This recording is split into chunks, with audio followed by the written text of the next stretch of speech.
አንድ ቁጥር ጻፉ መግባት የምትፈልጉ ወገኖች ሰላም ካላችሁ። አለይኩም። ወአለይኩም ሰላም ወራህመቱላሂ ወበረካቱ። ማሜ እንዴት ነህ? አልሐምዱሊላህ ሰላም ነኝ። በቢ ሁላችሁም እዚህ ያላችሁ ሁላችሁንም ወገኖቻችንም ሰላም ብያለሁ። ወገናችን ምናልባት ሚውት አድርጓልና አንድ ሀሳብ ልጨምር። ዛህሩ እየጨረሰችው ነበር፣ አዛን እያለ ነው መሰለኝ እሷ ጋር። በመጀመሪያ ደረጃ ኤሎሂም የሚለው ቃል ስላሴን ያመለክታል እያለ በዕብራይስጡ ሲናገር ነበረ። ኤሎሂም የሚለው ቃል ለስላሴ አንድም ቦታ ላይ በነገራችን ላይ አገልግሎት ላይ አልዋለም። ኤሎሂም የሚለው ለነጠላ አካልም በመጽሐፍ ቅዱስ አገልግሎት ላይ ይውላል። ለአንድ ለብቸኛ አካል ሆኖ በራሱ ኤሎሂም የሚለውን ቃል ለፍጡራን ራሱ ተጠቅሞታል። ግዴታ ኤሎሂም የሚለው ቃል በተጠቀመበት ሁሉ ቢዜትን አመልካች አይደለም። ይህ ቃል እንኳን በዘጸአት ምዕራፍ 7 ከቁጥር 1 ላይ ለሙሴ ራሱ አገልግሎት ላይ ውሏል። ይህንን ምናልባት ወገናችን አላስተዋለውም ይመስለኛል። ኤሎሂም ስላለ ግዴታ ስላሴን ያሳያል የሚል ነገር ሞግቷል። ይህ ቢሆንማ ዘጸአት ምዕራፍ 7 ከቁጥር 1 ላይ እግዚአብሔርም ሙሴን አለው፣ ምን አለው? እኔ ለፍርዓውን አምላክ አድርጌሃለሁ ወንድምህንም አሮን ነቢይ ይሆናል አለው ይላል። ይህ ማለት ሙሴን አምላክ አድርጌሃለሁ ሲለው ያንን አምላክ የሚለውን ቃል በዕብራይስጡ ሄዶቹ ብትመለከቱት ኤሎሂም ነው። ታዲያ ሙሴ ከአንድ በላይ ነው? ነቢዩላህ ሙሳ ዓለይሂ ሰላም ከአንድ በላይ ሆኖ ነው እሱ ስላሴ ሆኖ ነው ኤሎሂም የሚለውን ቃል የተጠቀመው? አይደለም። ሙሴ እኮ አንድ ብቸኛ ነጠላ የሆነ ሰው ነው። ግን ለሙሴ ይህ ቃል አገልግሎት ላይ ይውላል። ኤሎሂም የሚለው ቃል ለብዜት ብቻ ሳይሆን ለአንድ ነጠላ ማንነት ገነትን አመልካች ሆኖ ይመጣል። የበላይነትን፣ ማዕረግን፣ ሹመትንም ለመግለጽ አገልግሎት ላይ ይውላል በመጽሐፍ ቅዱስ። ይህንን የምንረዳው ከሆነ ኤሎሂም በጭራሽ ስላሴን የሚያመለክት ቃል አይደለም። በነገራችን ላይ ስላሴን የሚወክል ቃል ባይብል ላይ አንድም ነገር የለም። ስላሴ ያለው ኮንሴፕቱ በራሱ ስትመለከቱት አምላክ በመለኮት አንድ በአካል ሶስት ነው።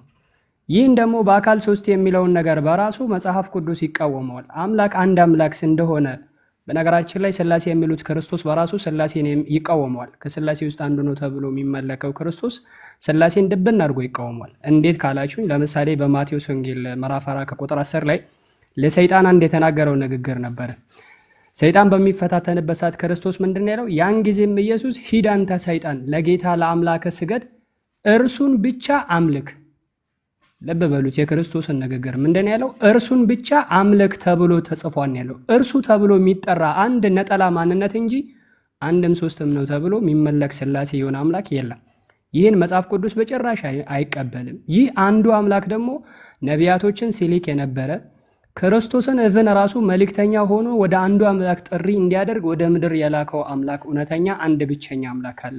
ለዚህ ነው ዮሐንስም እኮ በአዲስ ኪዳን ላይ 17:3 ላይ እውነተኛ አምላክ ብቻህን፣ ልብ በሉ ብቻህን ያለው አንድም ሶስትም የሆናችሁ ሳይሆን እናንተ ሳይሆን እውነተኛ አምላክ ብቻህን የሆንክ አንተን የላከውንም ኢየሱስ ክርስቶስን ያውቁ ዘንድ ይቺ የዘላለም ሕይወት ናት። አንድ ሰው የዘላለምን ሕይወት ለማግኘት አንድም ሶስትም ነው ብሎ አምላክን ከአንድ በላይ ነው ብሎ ማምለክ ሳይሆን ያለበት አንድ ብቸኛ እውነተኛ አምላክ አለ። ይህ እውነተኛው አምላክ ደግሞ ክርስቶስን ራሱ ልብ በሉ ከስላሴዎች ውስጥ የተመደበው አንዱ ክርስቶስ የማርያም ልጅ አለይሂ ሰላቱ ሰላም የአላህ ሰላም በሱ ላይ ይሁንና እሱን ራሱ የላከው ይህ አንድ ብቸኛው እውነተኛ አምላክ ነው። ይህንን ያመነ ሰው ይድናል፣ የዘላለምን ሕይወት ያገኛል ነው ያለው። ስለዚህ በስላሴ ወይንም አንድም ሶስትም ነው የሚለው አመለካከት ባይብል አይቀበልም። ክርስቶስ ራሱ እኮ አንድ ጥያቄ ተጠይቆ ነበር። እንደውም በማርቆስ ወንጌል ምዕራፍ 12 ከቁጥር 29 ላይ ከትእዛዛይቱ ሁሉ ፊተኛይቱ የተኛይቱ ናት ተብሎ ጥያቄ ተጠየቀ። ይህን ጥያቄ የተጠየቀው ከወገኖቹ ክርስቶስ ነው። ይህን ጥያቄ በሚመልስበት ታይም ላይ ምን ነበር? አፈን ስልክ እየተደወለብኝ ነው። ድምጽ ይሰማል? ይሰማል ማሜ። ጥቅስ በቪዲዮ ከፍቼልካለሁ። ቀጥል። ኦኬ እሺ ሀቢቢ ምንም ችግር የለም። ባረከላሁ ፊክ። እና ማርቆስ 12:29 ላይ ይኸው ከፊት ለፊት እንደምትመለከቱት ልክ ነቢያቶች ሲያስተምሩ የነበረው አንዱም ብቸኛውን አምላክ ጥሪ ሲያደርግ ኢየሱስን መልሶ እንዲህ አለው፣ ከተዛዛይቱ ሁሉ ፊተኛይቱ እስራኤል ሆይ ስማ፣ ጌታ አምላካችን አንድ ጌታ ነው ያለው። አንድም ሶስትም የሆነ ጌታ አለን አይደለም ያለው። ስላሴን አይቀበሉ። እየተደወለባቸው ነው መሰለኝ። ክዩ አላ ክዩ ጊታሪስቱ አለው ይሰማኛል። ሰላም ናችሁ? አለን አለን። እንዴት ነህ? ሙሐመድ መጥቶ ሲመለስ እስከጨረሰ በኋላ አንተ ትቀጥላለህ። ማውራት ትፈልጋለህ? ኧረ በስመ አብ ደስ ነበር የሚለኝ። አሁን ካብራራው ልጅ ጋር ባወራ በተለይ ደስ ነበር የሚለኝ። ቀጥላ፣ እሱም ደስ ይለዋል። ያው በመጽሐፍ ቅዱስ ዙሪያ ማለት ነው አይደለ? አዎ እነሱ ያበደ እውቀት አላቸው። የሚገርም ነገር። ኧረ በደስታ ደስ ነበር የሚለኝ። ያው ካወራን እንደ መጽሐፍ ቅዱስ ስለሆነ እያወራ ያለው አንድ ጊዜ መጽሐፍ ቅዱስ ላይ አንድ ጊዜ ደግሞ ሌላ ቦታ ላይ መግባት አይቻልም ማለት ነው። ያው በእኛው መጽሐፍ ቅዱስ ላይ ስለሆነ እየተወያየን ያለ ነው። መጀመሪያ እሱን ለማረጋገጥ አንተ ካልወጣ እነሱ አይወጡም። የሚገርም ነገር። እኔ በዚህ ፈርማለሁ። ግድ የለም።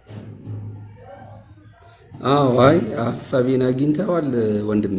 አግኝቻለሁ። በመጽሐፍ ቅዱስ ዙሪያ ብቻ ነው በመጽሐፍ ቅዱሱ ላይ ብቻ ነው የምናወራው ነው። አሁን አንድ ጊዜ ለምሳሌ በመጽሐፍ ያወራና ከዛ ቀጥሎ ወደ ቁርአን እኔ ስለ ቁርአን ስለማላቅ ማለት ስለማላቀው ነገር ምንም ነገር አሁን ለምሳሌ ምን አለ መሰለህ ስለ አንድ ነገር ስታወራ ንጽጽር ስለሆነ ከአንተ የተለየ እምነት ያለውን ሰው ስታወራ ስታነጻጽር ንጽጽር ሲሆን ምንድን ነው የሚያደርገው?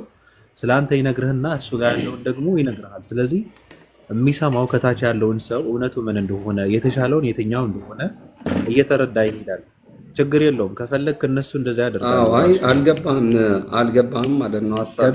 ገብቶኛል። እነሱ የሚያደርጉበት ነገር ምንድነው? አይ አሁን ለምሳሌ የምናወራው መጥቷል። ማን ነው? መሐመድ ነው። አዎ እሺ፣ ስለ አንድ ነገር መሐመድ ነው የሚያወራኝ። አዎ መሐመድ ነው የሚያወራኝ። እሺ መሐመድ እንዴት ነው ወንድሜ? ደህና ነኝ። እንዴት ነህ አንተ? እሺ መሐመድ አለሁልህ።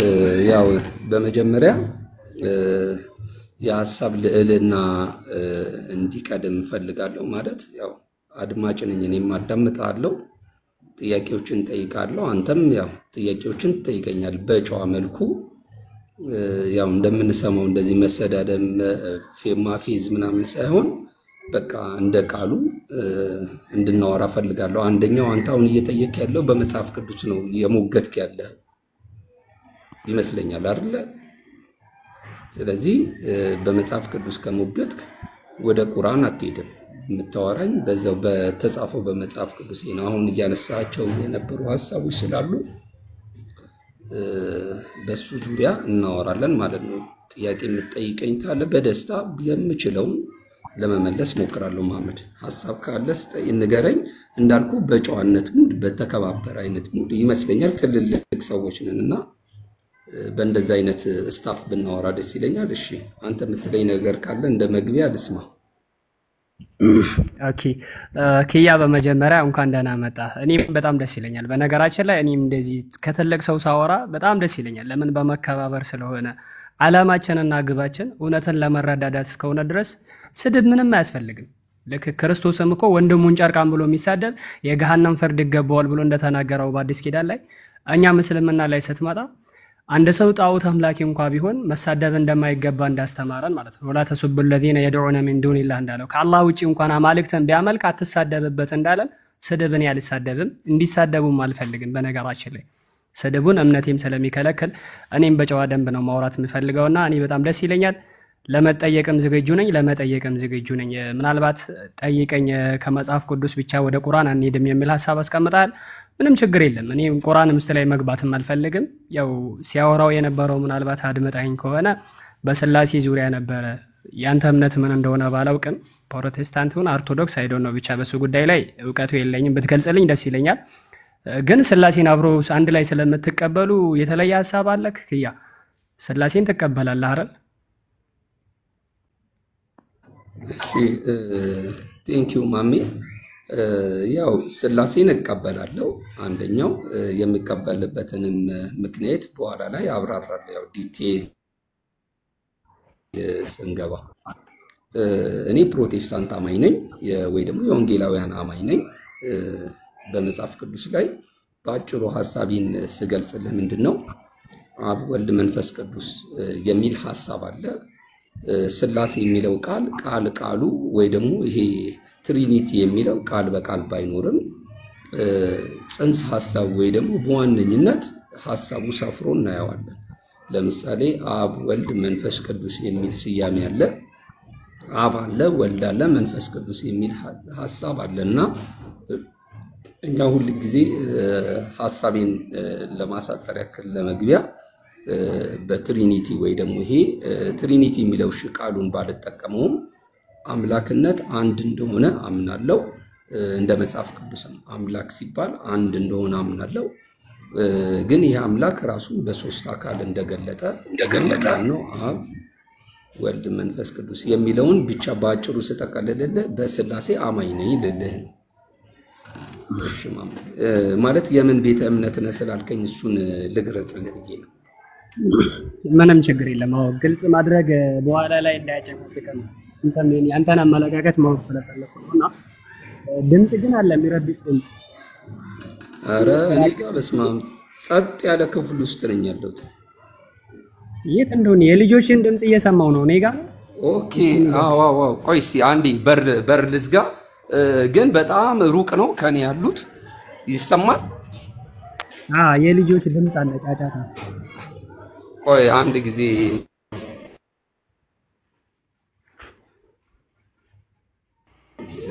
በሩን ዝጋው። ግድ የለም ያስዬ እኔ እናንተ እንውረድ። እስከዛ አንተ ሐሳብን መቀጠል። አዎ ባቢ ተወያዮችን በትልቁ አድርጋቸው። እኔ እናንተ ሁለታችን እንውረድ። መክፈት ይችላሉ ሁለታቸውንም። ለምሳሌ ቪዲዮ ማስረጃ ይችላል፣ ቪዲዮ ምናምን ማስረጃ ምናምን ስትፈልጉ ምንም ችግር የለም። እኔ መክፈት እችላለሁ። ለኔ የሚያስፈልገኝን ማስረጃዎች የምፈልጋቸው ከሆነ መክፈት እችላለሁ። ቀላል ነው ለኔ። እሺ በቃ እኔ ወርታቸው አውርደኝ ባቢ። ራሴን ለማውረድ ሞከርኩኝ ግን አልቻልኩም።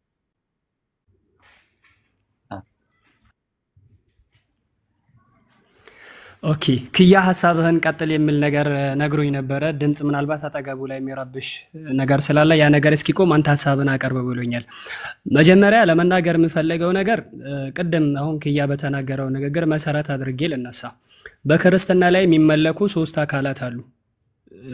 ምንም እንኳ በመለኮት አንድ ናቸው ቢባሉ የሚመለኩ ሶስት አካላት አሉ። እሱም ቅድም እንደተናገረው አንዱ አምላክ በሶስት አካል ተገልጦ የሚመለኩ ሶስት አካላቶች አሉ። እሱም አብና ወላድ፣ አብ ወላድ፣ እንደዚሁም ደግሞ ወልድ ተወላድ፣ እንደዚሁም መንፈስ ቅዱስ ሰራጺ ተብሎ የሚጠራ አብ ራሱን የቻለ እኔ ብሎ መናገር የሚችል የሚመለክ አምላክ፣ ወልድም እንደዚሁ እኔ ብሎ መናገር የሚችል የሚመለክ አምላክ፣ ሁሉን ማድረግ የሚችል መፍጠር የሚችል እንደዚሁ መንፈስ ቅዱስም ሁሉን ማድረግ የሚችል እኔ ብሎ መናገር የሚችል ሁሉን ነገር ማድረግ የሚችል የሚመለክ አምላክ አለ። ነገር ግን በመለኮት አንድ ናቸው ተብሎ ይመለካሉ በክርስትናው ዓለም ላይ።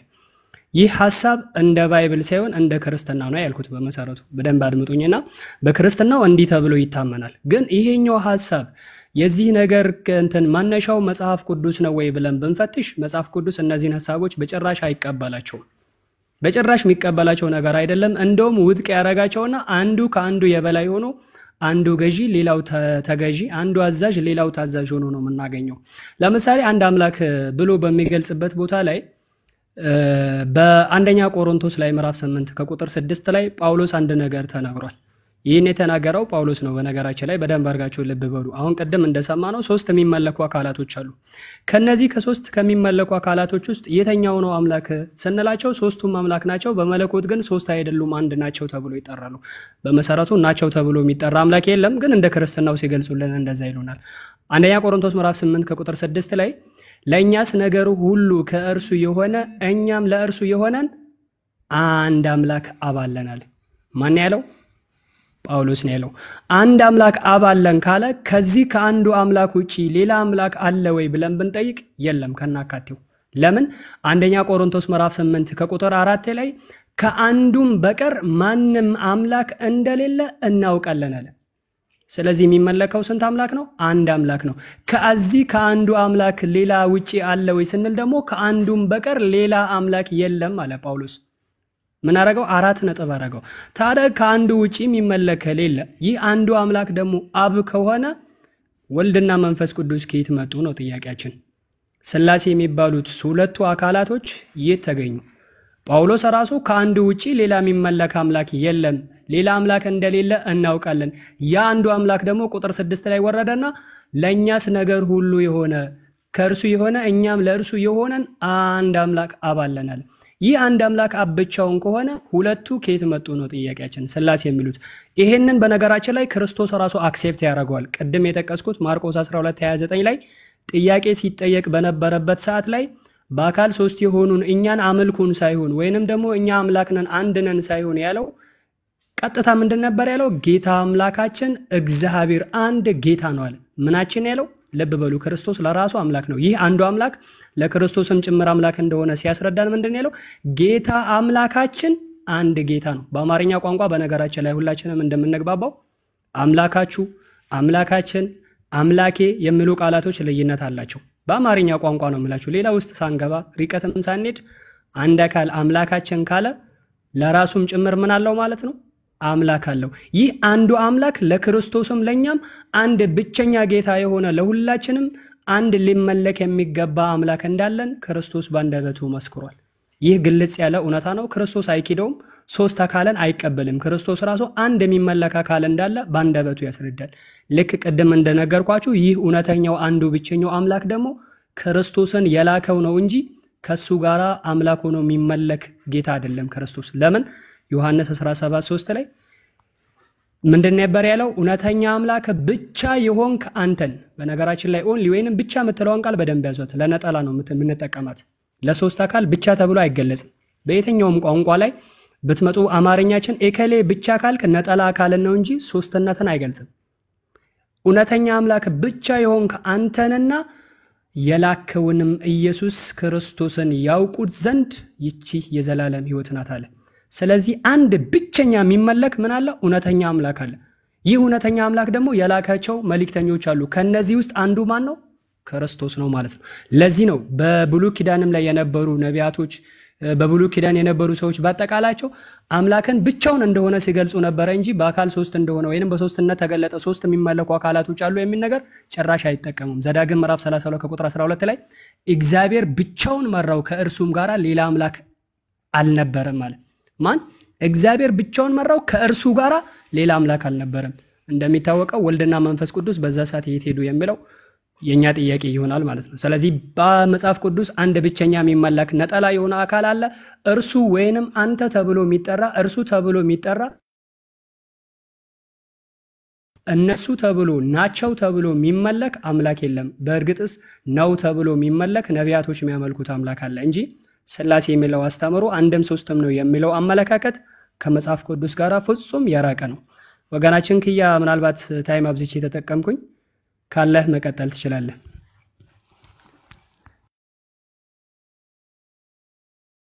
እሺ፣ በጣም ጥሩ ሐሳብ ነው። ይሰማል? ድምጼ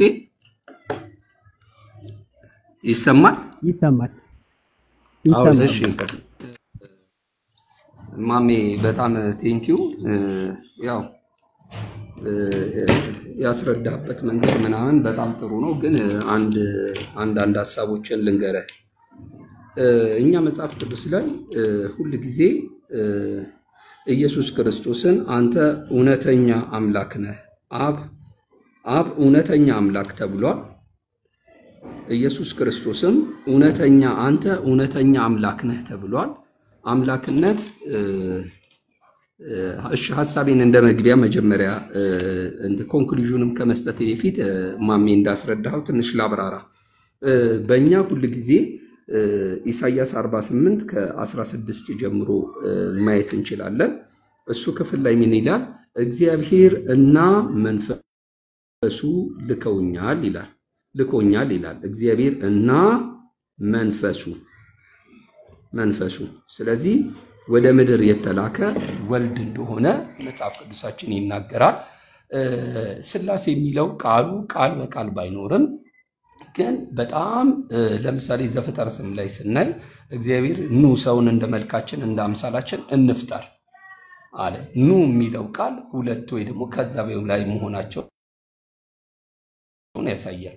ሌላው ኢየሱስ ክርስቶስ እንዲያጠምቁ ሲናገር በአብ በወልድ በመንፈስ ቅዱስ ስም እያጠመቃችኋቸው ደቀ መዛሙርቴ አድርጓቸው።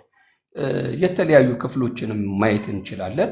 የአብ የወልድ የመንፈስ ቅዱስ ጽንሰ ሐሳቦች መጽሐፍ ቅዱስ ላይ አሉ። እኔ አሁን ትንሽ አንተ ጋር ግር ያለብህ ይመስለኛል፣ ወይ ደግሞ እንደ ጥያቄ ያቀረብከው ሐሳብ ምንድን ነው? አንድ አምላክ አብ አለ እየተባለ ወይ ደግሞ አንድ አምላክ አንደኛ ጢሞቴዎስን የጠየቅከው አንድ አምላክ እየተባለ እነሱ ግን ሶስት ናቸው እንዴት ይሉናል? የሚለውን ሐሳብ ላነሳው መጽሐፍ ቅዱስ ላይ ምን አለ? በተለያዩ ቦታዎች ላይ ማየት ትችላለህ። ለምሳሌ ዘፍጥረት ላይ ሄደን ስናይ ዘፍጥረት 2:4 ላይ ስናይ ምን ይላል? ሰው እናትና አባቱን ይተዋል፣ እነሱም አንድ ስጋ ይሆናሉ። ከዛ ይህንን ሐሳብ ማቴዎስ 19:5 ላይ እናትና አባቱን ይተዋል፣ ከሚስቱም ጋር ይጣበቃል፣ አንድ ስጋ ይሆናል። ኢየሱስ ክርስቶስ ደግሞ ሲናገር እኔ እናንተ አንድ እንደሆንን እነሱ ደግሞ አንድ ይሁኑ የሚል ሐሳብ ተናግሯል። በጣም ስለ አንድነት መጽሐፍ ቅዱስ ላይ አንተ ከምትረዳው በተቃራኒው መልኩ የተቀመጠ ነው። አንድ ሲባል ሁል ጊዜ አንድ መቆጠርን ብቻ መጽሐፍ ቅዱስ አያሳየንም። ለምን? እኔን እናትና አባቱን ይተዋል ከሚስቱም ጋር እነሱም አንድ ይሆናሉ ሲል አንድ ሲል መቆጠርን ካሰብክ ተሳስተናል ማለት ነው። ስለዚህ አብ አምላክ ተብሏል። አዎ አምላክ ተብሏል። ተሰግዶለታል። ተሰግዶለታል። ኢየሱስ ክርስቶስ አምላክ ተብሏል። አዎ አምላክ ተብሏል። በብሉይ ኪዳን በአዲስ ኪዳን ከመጣ በኋላ ኢየሱስ ክርስቶስ አምላክ ተብሏል። ስግደትን ማቴዎስ ላይ ቅድም የጠቀስከው ደግሞ እንደውም ትንሽ ጠንከር ላድርግልህ ሐሳቡን ለጌታ ለአምላክ ብቻ ለጌታ ለአምላክ ስገድ እሱም ብቻ አምልክ ተብሎ ተጽፏል። እና እዚህ ጋር እሱም ብቻ እያለ እንዴት ኢየሱስ ክርስቶስ ራሱ ተናግሮ እሱም ብቻ አምልክ ተብሎ እያለ እንዴት እሱን አምላክ ነው ትሉታላችሁ ላልከው ኢየሱስ ክርስቶስን በመጽሐፍ ቅዱስ ላይ ራእይ 5 ላይ ማየት እንችላለን። በጣም በደስታ አምልኮን ኢየሱስ ይቀበላል። ማ ባለበት አብ ባለበት ጉባኤ ከአብ ጋር አብሮ ቁጭ ብሎ አምልኮን ይቀበላል። አሁንም የማወራው እንደ መጽሐፍ ቅዱስ ስለሆነ ማንኛውም ሰው ኢየሱስ ክርስቶስን አምልኮ ለምሳሌ እነ ቶማስ አምላኬ ጌታዬ ብሎ ለኢየሱስ ሰግዶለታል። ኖ ለእኔ አይገባም አላለም። አምልኮ ወርሺፕ ኢየሱስ ይቀበላል። እዛ ጋር ምን ብሏል? ለጌታ ለአምላክ ብቻ። ስለዚህ አንድ በተባለ ቁጥር መጽሐፍ ቅዱሳችን ላይ ምንን አያሳይም ማለት ነው? አንተ እንዳልከው መቆጠርን ቁጥር አንድን አያሳይም። ለምን? እኔ እናንተ አንድ እንደሆነን እነሱ አንድ ይሁኑ ሲል እነሱንም ጨፍልቃቸውን አንድ ይሁኑ እያለ አይደለም። ስለዚህ እኔ እናንተ አንድ እንደሆነን ሲል አንድ ፐርሰን ነን ወይ ደግሞ አንድ አካል ነን እያለ አይደለም። ልዩነት እንዳላቸው በደንብ እናምናለን። ከዛ በኋላ በፍጥረት ስራ ውስጥ አብ ፈጥሯል፣ ወልድም እንደፈጠረ መጽሐፍ ቅዱሳችን ይናገራል። አብ ተመልኳል፣ ኢየሱስም ተመልኳል። አብ እውነተኛ አምላክ አንተ የሆንከውን ብሎ አብ ተናግሯል። እንደገና ደግሞ ስለ ኢየሱስ ክርስቶስም ዮሐንስ ወንጌል ላይ 5:20 ላይ ማየት እንችላለን። አንደኛው ዮሐንስ 5:20 ላይ ማየት እንችላለን። አንተ እውነተኛ አምላክ ነህ ይለዋል ዮሐንስ። ስለዚህ አብ የሆነውን ነገር ሁሉ ኢየሱስ ክርስቶስ ሆኗል። ስለ አምላክነቱ በኋላ ማየት እንችላለን። ስለዚህ አንድ በተባለ ቁጥር ምንን አያሳይም? መቆጠርን። ይሄኛ የምናስበው አንድ ቁጥርን አያሳይም። ሌላው ደግሞ እዚህ ጋር እንደ ሐሳብ ለመጨመር ያክል አይ ቲንክ ደቂቃዬን ከጨረስኩ ነገር አይ ምንም ችግር የለም። ደቂቃ ጉዳይ ስለሚያስጨንቀን እንድትቋጭ ነው የጠበቅኩክ። እሺ። ስለዚህ አንድ በተባለ ቁጥር ሁል ጊዜ መቆጠርን በመጽሐፍ ቅዱሳችን ላይ አያሳይም ማለት ነው። ሌላው ለምሳሌ የሰው ልጅ ስናይ አንድ የሰው ዘር ነው ያለው። አንድ የሰው ዘር አለ። አካላቶች ስንል 8 ቢሊዮን የሚያክል ሰዎች አሉ። ወንድ አለ፣ ሴት አለ። ግን የሰውነት ባህሪ ወይ ደግሞ ኤቸር ኔሰንስ ብለን የምንለው ተፈጥሮ ሰው ብለን ስንል አንድ የሰው ዘር ነው ያለው። አካል ስንል 8 ቢሊዮን አካላት አሉ። መለኮት ስንል አንድ መለኮት እንዳለ እናምናለን። ስንት አካላት አሉ? 3 አሉ። መለኮትን ሼር የሚያደርጉ አብም አምላክ ተብሏል፣ ወልድም አምላክ ተብሏል። ስለዚህ አንድ በተባለ ቁጥር እኛ መቆጠርን መጽሐፍ ቅዱሳችን አያስቀምጥም፣ በቁጥር መቆጠርን። ስለዚህ ሁል ጊዜ የሰው ባህሪ ብለን ስናወራ አንድ ነው ያለው። አንድ በቃ ሰው ምንድነው? አንተም ይርባል፣ እኔም ይርበኛል፣ ሴቷም ወንዱም አንተም ብቆነጠጠ ያማል፣ ሁሉንም በቃ ይሄ ሰው የተባለ ነገር የሚጋራው ባህሪ ነው። ኔቸር፣ ኤሰንስ፣ ማንነት የምንለው ማለት ነው። አንድ የሰው ዘር አለ፣ ሌላ የሰው ዘር የለም።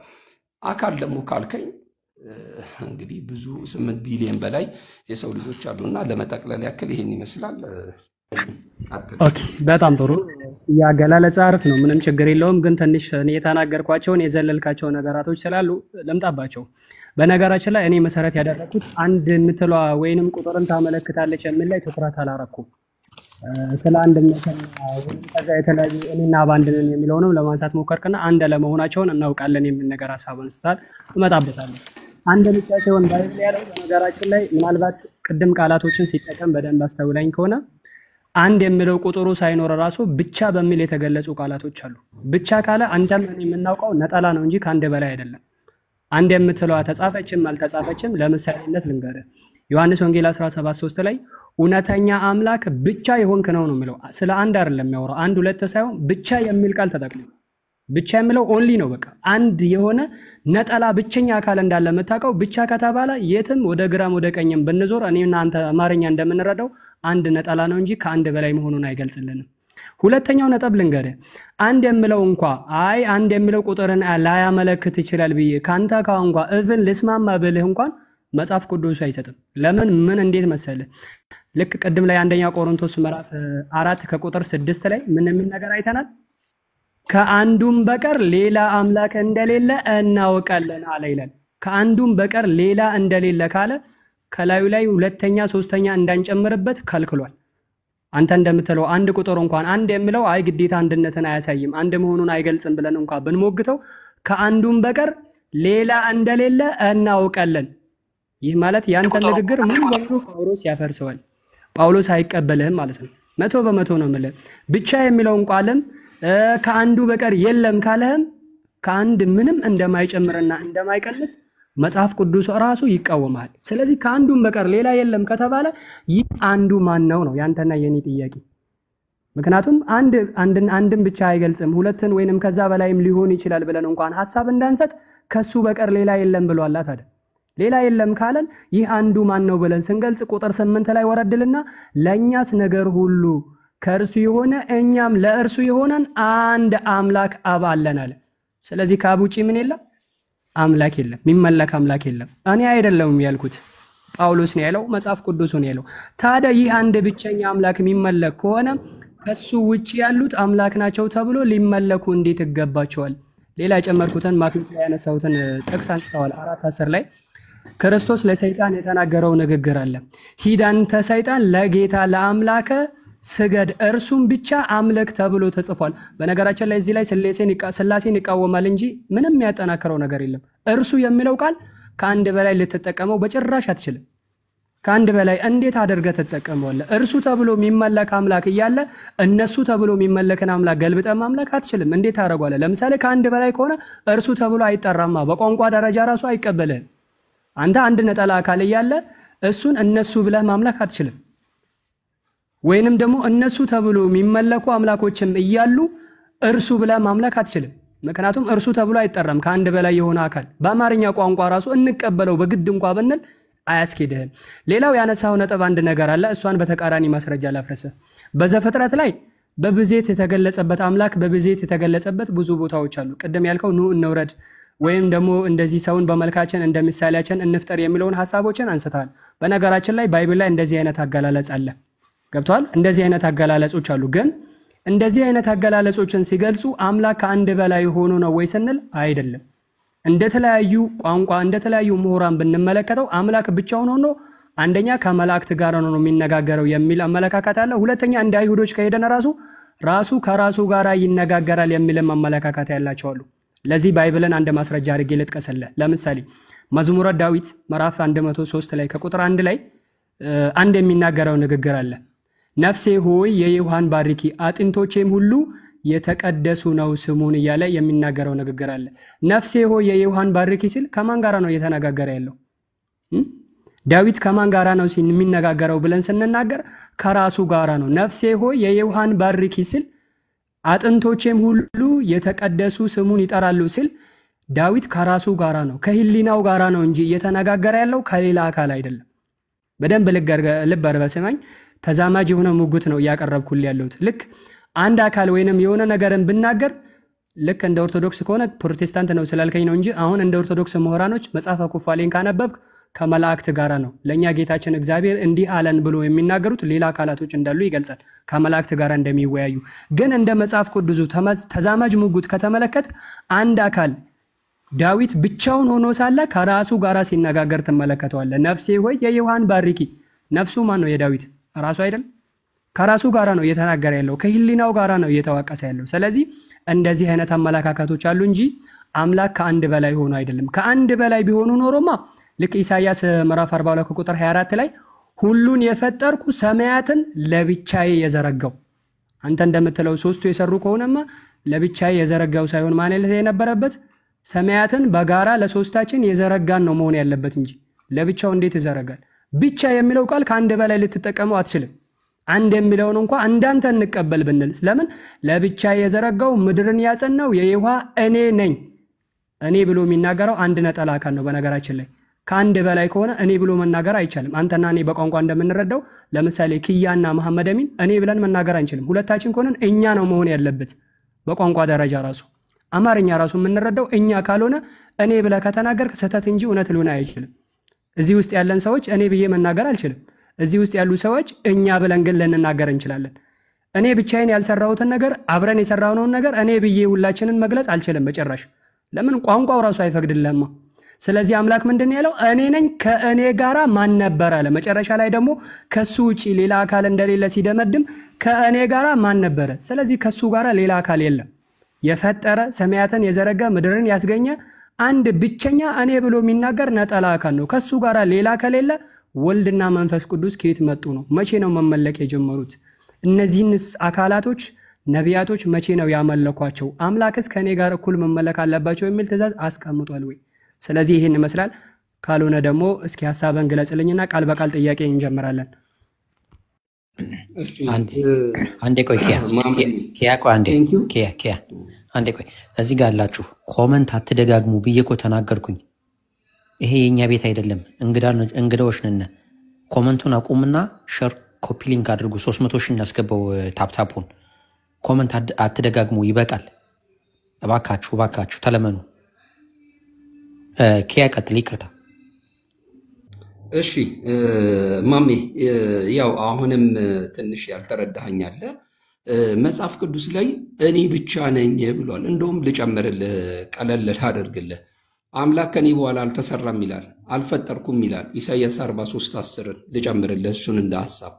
አምላክ ሁል ጊዜ አንተ እንደምታወራው ወይ ደግሞ አንተ እንደምትረዳው ዮሐንስን አሁን እኔ ስለ አብ ስለ እግዚአብሔር እያወራው እያለ አንተ ዳዊት ስለ ራሱ ነፍሴ ወይ እግዚአብሔርን ባርኪ፣ አጥንቶቼ እግዚአብሔር ቅዱስም ስሙን ባርኩ እያለ የተናገረውን ሰው ስለ ሰው ያወራውን ሳይሆን እግዚአብሔር እንደዚህ ብሎ ማንም የፈታ የለም። አሁን አንተ በፈታበት አይነት አፈታት መጽሐፍ ቅዱስ ላይ ኑ እንውረድ፣ ቋንቋቸውን እንደበላልቅ፣ ኑ ሰውን እንደ መልካችን እንደ አምሳላችን እንፍጠር እያለ እግዚአብሔር ኑ የሚለውን ቃል አይ ከራሱ ጋር የሚያወራው ብሎ ከራሱ ጋር የሚያወራው የሚለውን የፈታ ሰው እስቲ አንድ የመጽሐፍ ቅዱስ ወይ ደግሞ ሪፈር ያደረክበትን ነገር ትነግረኛለህ። እኔ አሁን ስለ ኦርቶዶክስ 80 አህዱ እሱ ላይ አልገባውኝም፣ ግን መጽሐፍ ቅዱስ ላይ አንዳንድ ሐሳቦች የሚጋጩ ስላሉ 80 አህዱ ላይ እኔ አልገባውኝም። ግን ምንድነው ብቻ ይሆንክ እያለ ኢየሱስ እየተናገረ ራሱ ደግሞ አምልኮ ቀድም እኮ እኔ ነኝ ያነሳውልህ ይሄንን ሐሳብ ለጌታ ለአምላክ ስገድ እሱም ብቻ አምልክ ብሎ ኢየሱስ ክርስቶስ ተናግሮ ኢየሱስ ክርስቶስ አምልኮ ሲቀርብለት እምቢ ያለበት ቦታ የለም። አምልኮ ከ10 ሰዎች በላይ ሰግደውለታል። አምላክ ከተባለ ደግሞ ኢየሱስ ክርስቶስ በጣም ነፍ ጊዜ ከብሉይ ኪዳን ኃያል አምላክ ተብሏል። ድንቅ መካር፣ ኃያል አምላክ፣ የሰላም አለቃ፣ የሰላም አባት፣ እንደገና ደግሞ አምላካችን አባታችን ተብሏል ኢየሱስ ክርስቶስን በመጽሐፍ ቅዱስ። ስለዚህ አንድ አምላክ ብቻ ብሎ ለጌታ ለአምላክ ብቻ ስገድ እሱም ብቻ አምልክ ብሎ ኢየሱስ አምልኮን ይቀበላል። ለምን እዛ ቦታ ላይ አምልኮ አልፈልግም ለምን አይልም ነው የኛ ጥያቄ። ስለዚህ ኢየሱስ ክርስቶስ ልክ አብ የሆነውን አብ የሚያደርገውን አብ ለምሳሌ ፈጥሯል። ኢየሱስ ክርስቶስም እንደፈጠረ መጽሐፍ ቅዱሳችን ይናገራል። ስለዚህ ብቻ የሚለውንና አንድ የሚለውን ቃል አሁን አንተ እንደፈታው እንደ ሰውኛ ዘይቤ ሳይሆን መጽሐፍ ቅዱስ ላይ ለምሳሌ ሰዶምና ገሞራን ሲያጠፋ እግዚአብሔርም ይላል ከእግዚአብሔር ዘንድ ከሰማይ ከእግዚአብሔር ዘንድ ይላል። ስለዚህ ራሱን በምን ኢየሱስም እግዚአብሔር ተብሏል፣ አብም እግዚአብሔር ተብሏል፣ መንፈስ ቅዱስም እግዚአብሔር ተብሏል ሐዋርያት ሥራ 5 ላይ። ስለዚህ አንድ አካል እኔ ብሎ ማውራት የሚችል እነሱ ብሎ ማውራት የሚችል ይሄ አካል ምን ብለን እንለዋለን? ፐርሰን ብለን እንለዋለን። ስለዚህ አምልኮን ይቀበላል ወልድ። አዎ አምልኮን። እስቲ አንተ አብ የሆነውን አንድ ነገር ንገረኝና ወልድ ማለት ስጋ ከመሆንና ከመወለድ ውጪ አብ ያደረጋቸውን ነገሮች እንዳለ ዘርዝር ኢየሱስ ክርስቶስ ያንን አድርጎታል፣ ያንን ይሆነዋል። ስለዚህ ስለ ኢየሱስ አምላክነት በኋላ ዘረዝራለሁ። እንዴት ሊመለኩ አምላኮች ተብለው የተመለኩበት ቦታ መጽሐፍ ቅዱስ ላይ የለም። ስለዚህ ብቻ የሆነ ኢየሱስ ተናግሮ እንደገና ኢየሱስ ደግሞ አምልኮን ይቀበላል። ብቻ ካለ አይ ለሱ ስገዱ ለምን አይልም? ስለዚህ እንደ መጽሐፍ ቅዱሳችን አስተምሮት አንተ እንደፈታው እንደተረጎምከው ሳይሆን እኛ አንድ አምላክ እንዳለ እናምናለን። አዎ አንድ መለኮት አንድ አምላክ እንዳለ እናምናለን። ራሱን በሶስት አካል እግዚአብሔር ፈጥሯል። አዎ መንፈስ ቅዱስ ፈጥሯል። አዎ ኢዮብ ላይ ይናገራል መንፈስ ቅዱስ እንደፈጠረ። ኢየሱስ ክርስቶስ እንደፈጠረ ይናገራል። አብ አምልኮን ይቀበላል። አዎ አምልኮን ይቀበላል። ስለዚህ አንዱ አምላክ ራሱን በሶስት ቦታ የገለጠ አምላክ ብለን እናምናለን። ጥያቄና መልስ ላይ ከፈለግ ወደ ጥያቄና መልስ በደስታ ደስ ብሎ ነው የምገባው። ወደዛ ማለት ነው። አብ የሆነውን አንድ ነገር ተዘረዝርልኛለህ፣ ከዛ አንተን ነገር ደስ ይለኛል። ማሜ እንቀጥል። በጣም ጥሩ። እሺ አንድ ሐሳብ ልናገርና ጥያቄ እናቀርባለሁ። ድምጽ ይሰማል አይደል? ይሰማል በደንብ ማሜ። በዚህ አጋጣሚ በጣም ደስ የምትል ሰው ነህ ማለት ጀስት በቃ ትሩዝ ላይ እንደገና ደግሞ አገላለጽህ ራሱ በጣም ደስ የሚለው እና ቴንኪዩ በጣም ማሜ ልልህ እፈልጋለሁ። አብሽርሽ፣ ምንም ችግር የለም። ዋናው በመከባበር እውነትን ለማስረዳት እንጂ ፈጣሪ እንግዲህ ለሁላችንም ቅን ልቦና ይስጠን። ምንም ችግር የለም። እስኪ ወደ ጥያቄና መልስ እንቀጥልና አንድ ሐሳብ ልናገር፣ ምናልባት የምትስማማበት ከሆነ በስላሴዎች ዙሪያ ላይ ስላሴ ሶስቱም እኔ ብሎ መናገር የሚችሉ አካል ናቸው አይደል? በአንተ እምነት? በጣም ጥሩ። እንደዛ ከሆነ ማይክ እየጠየቀኝ ስለሆነ ነው ማሜ። ምንም ችግር የለም። አይ አሁን ቃል በቃል ነው ባክ ኤንድ ፎርዝ ወይን እንትን እናርገው፣ ጥያቄና መልስ እናርገውና ለመተማመን ያክል ትንሽ ብንነጋገር ደስ ይለኛል። ማይክን አትዝጋውና ሶስቱም እኔ ብሎ መናገር የሚችሉ አካላት ከሆኑ አንዴ ወደ መጽሐፍ ቅዱስ ሄደን ኢሳይያስ 44:24 እንክፈተው እስኪ። ቪዲዮ ልክፈተልህ? አንድ ስልክ ስለያዝኩኝ ያስወጣኛል ማሜ። ኦኬ እኔ ከፍተላለሁ፣ ምንም ችግር የለም። እኔ ከፍተልህና ታነበዋለህ። ኢሳይያስ 44:24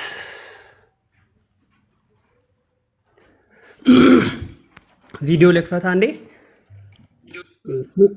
ትችላለህ እንደተመቸክ። እሺ ጥቅሱ ምናልባት እዚህ ጋር ተመለከተዋለህና እችን ጥቅስ ታነባታለህ። ይታያል አይደል? እስቲ አንብብልኝ፣ ችግር የለውም። አንዴ እኔን አስረዝም። ይታያል አይደል? እኔ እንትን ትንሽ ደብዘዝ ያለ ስለሆነ እስቲ አንብብልኝ፣ ችግር የለውም። እኔ ልክፈት ማሚ፣ አንዴ ልክፈትላችሁ። ክፈተው።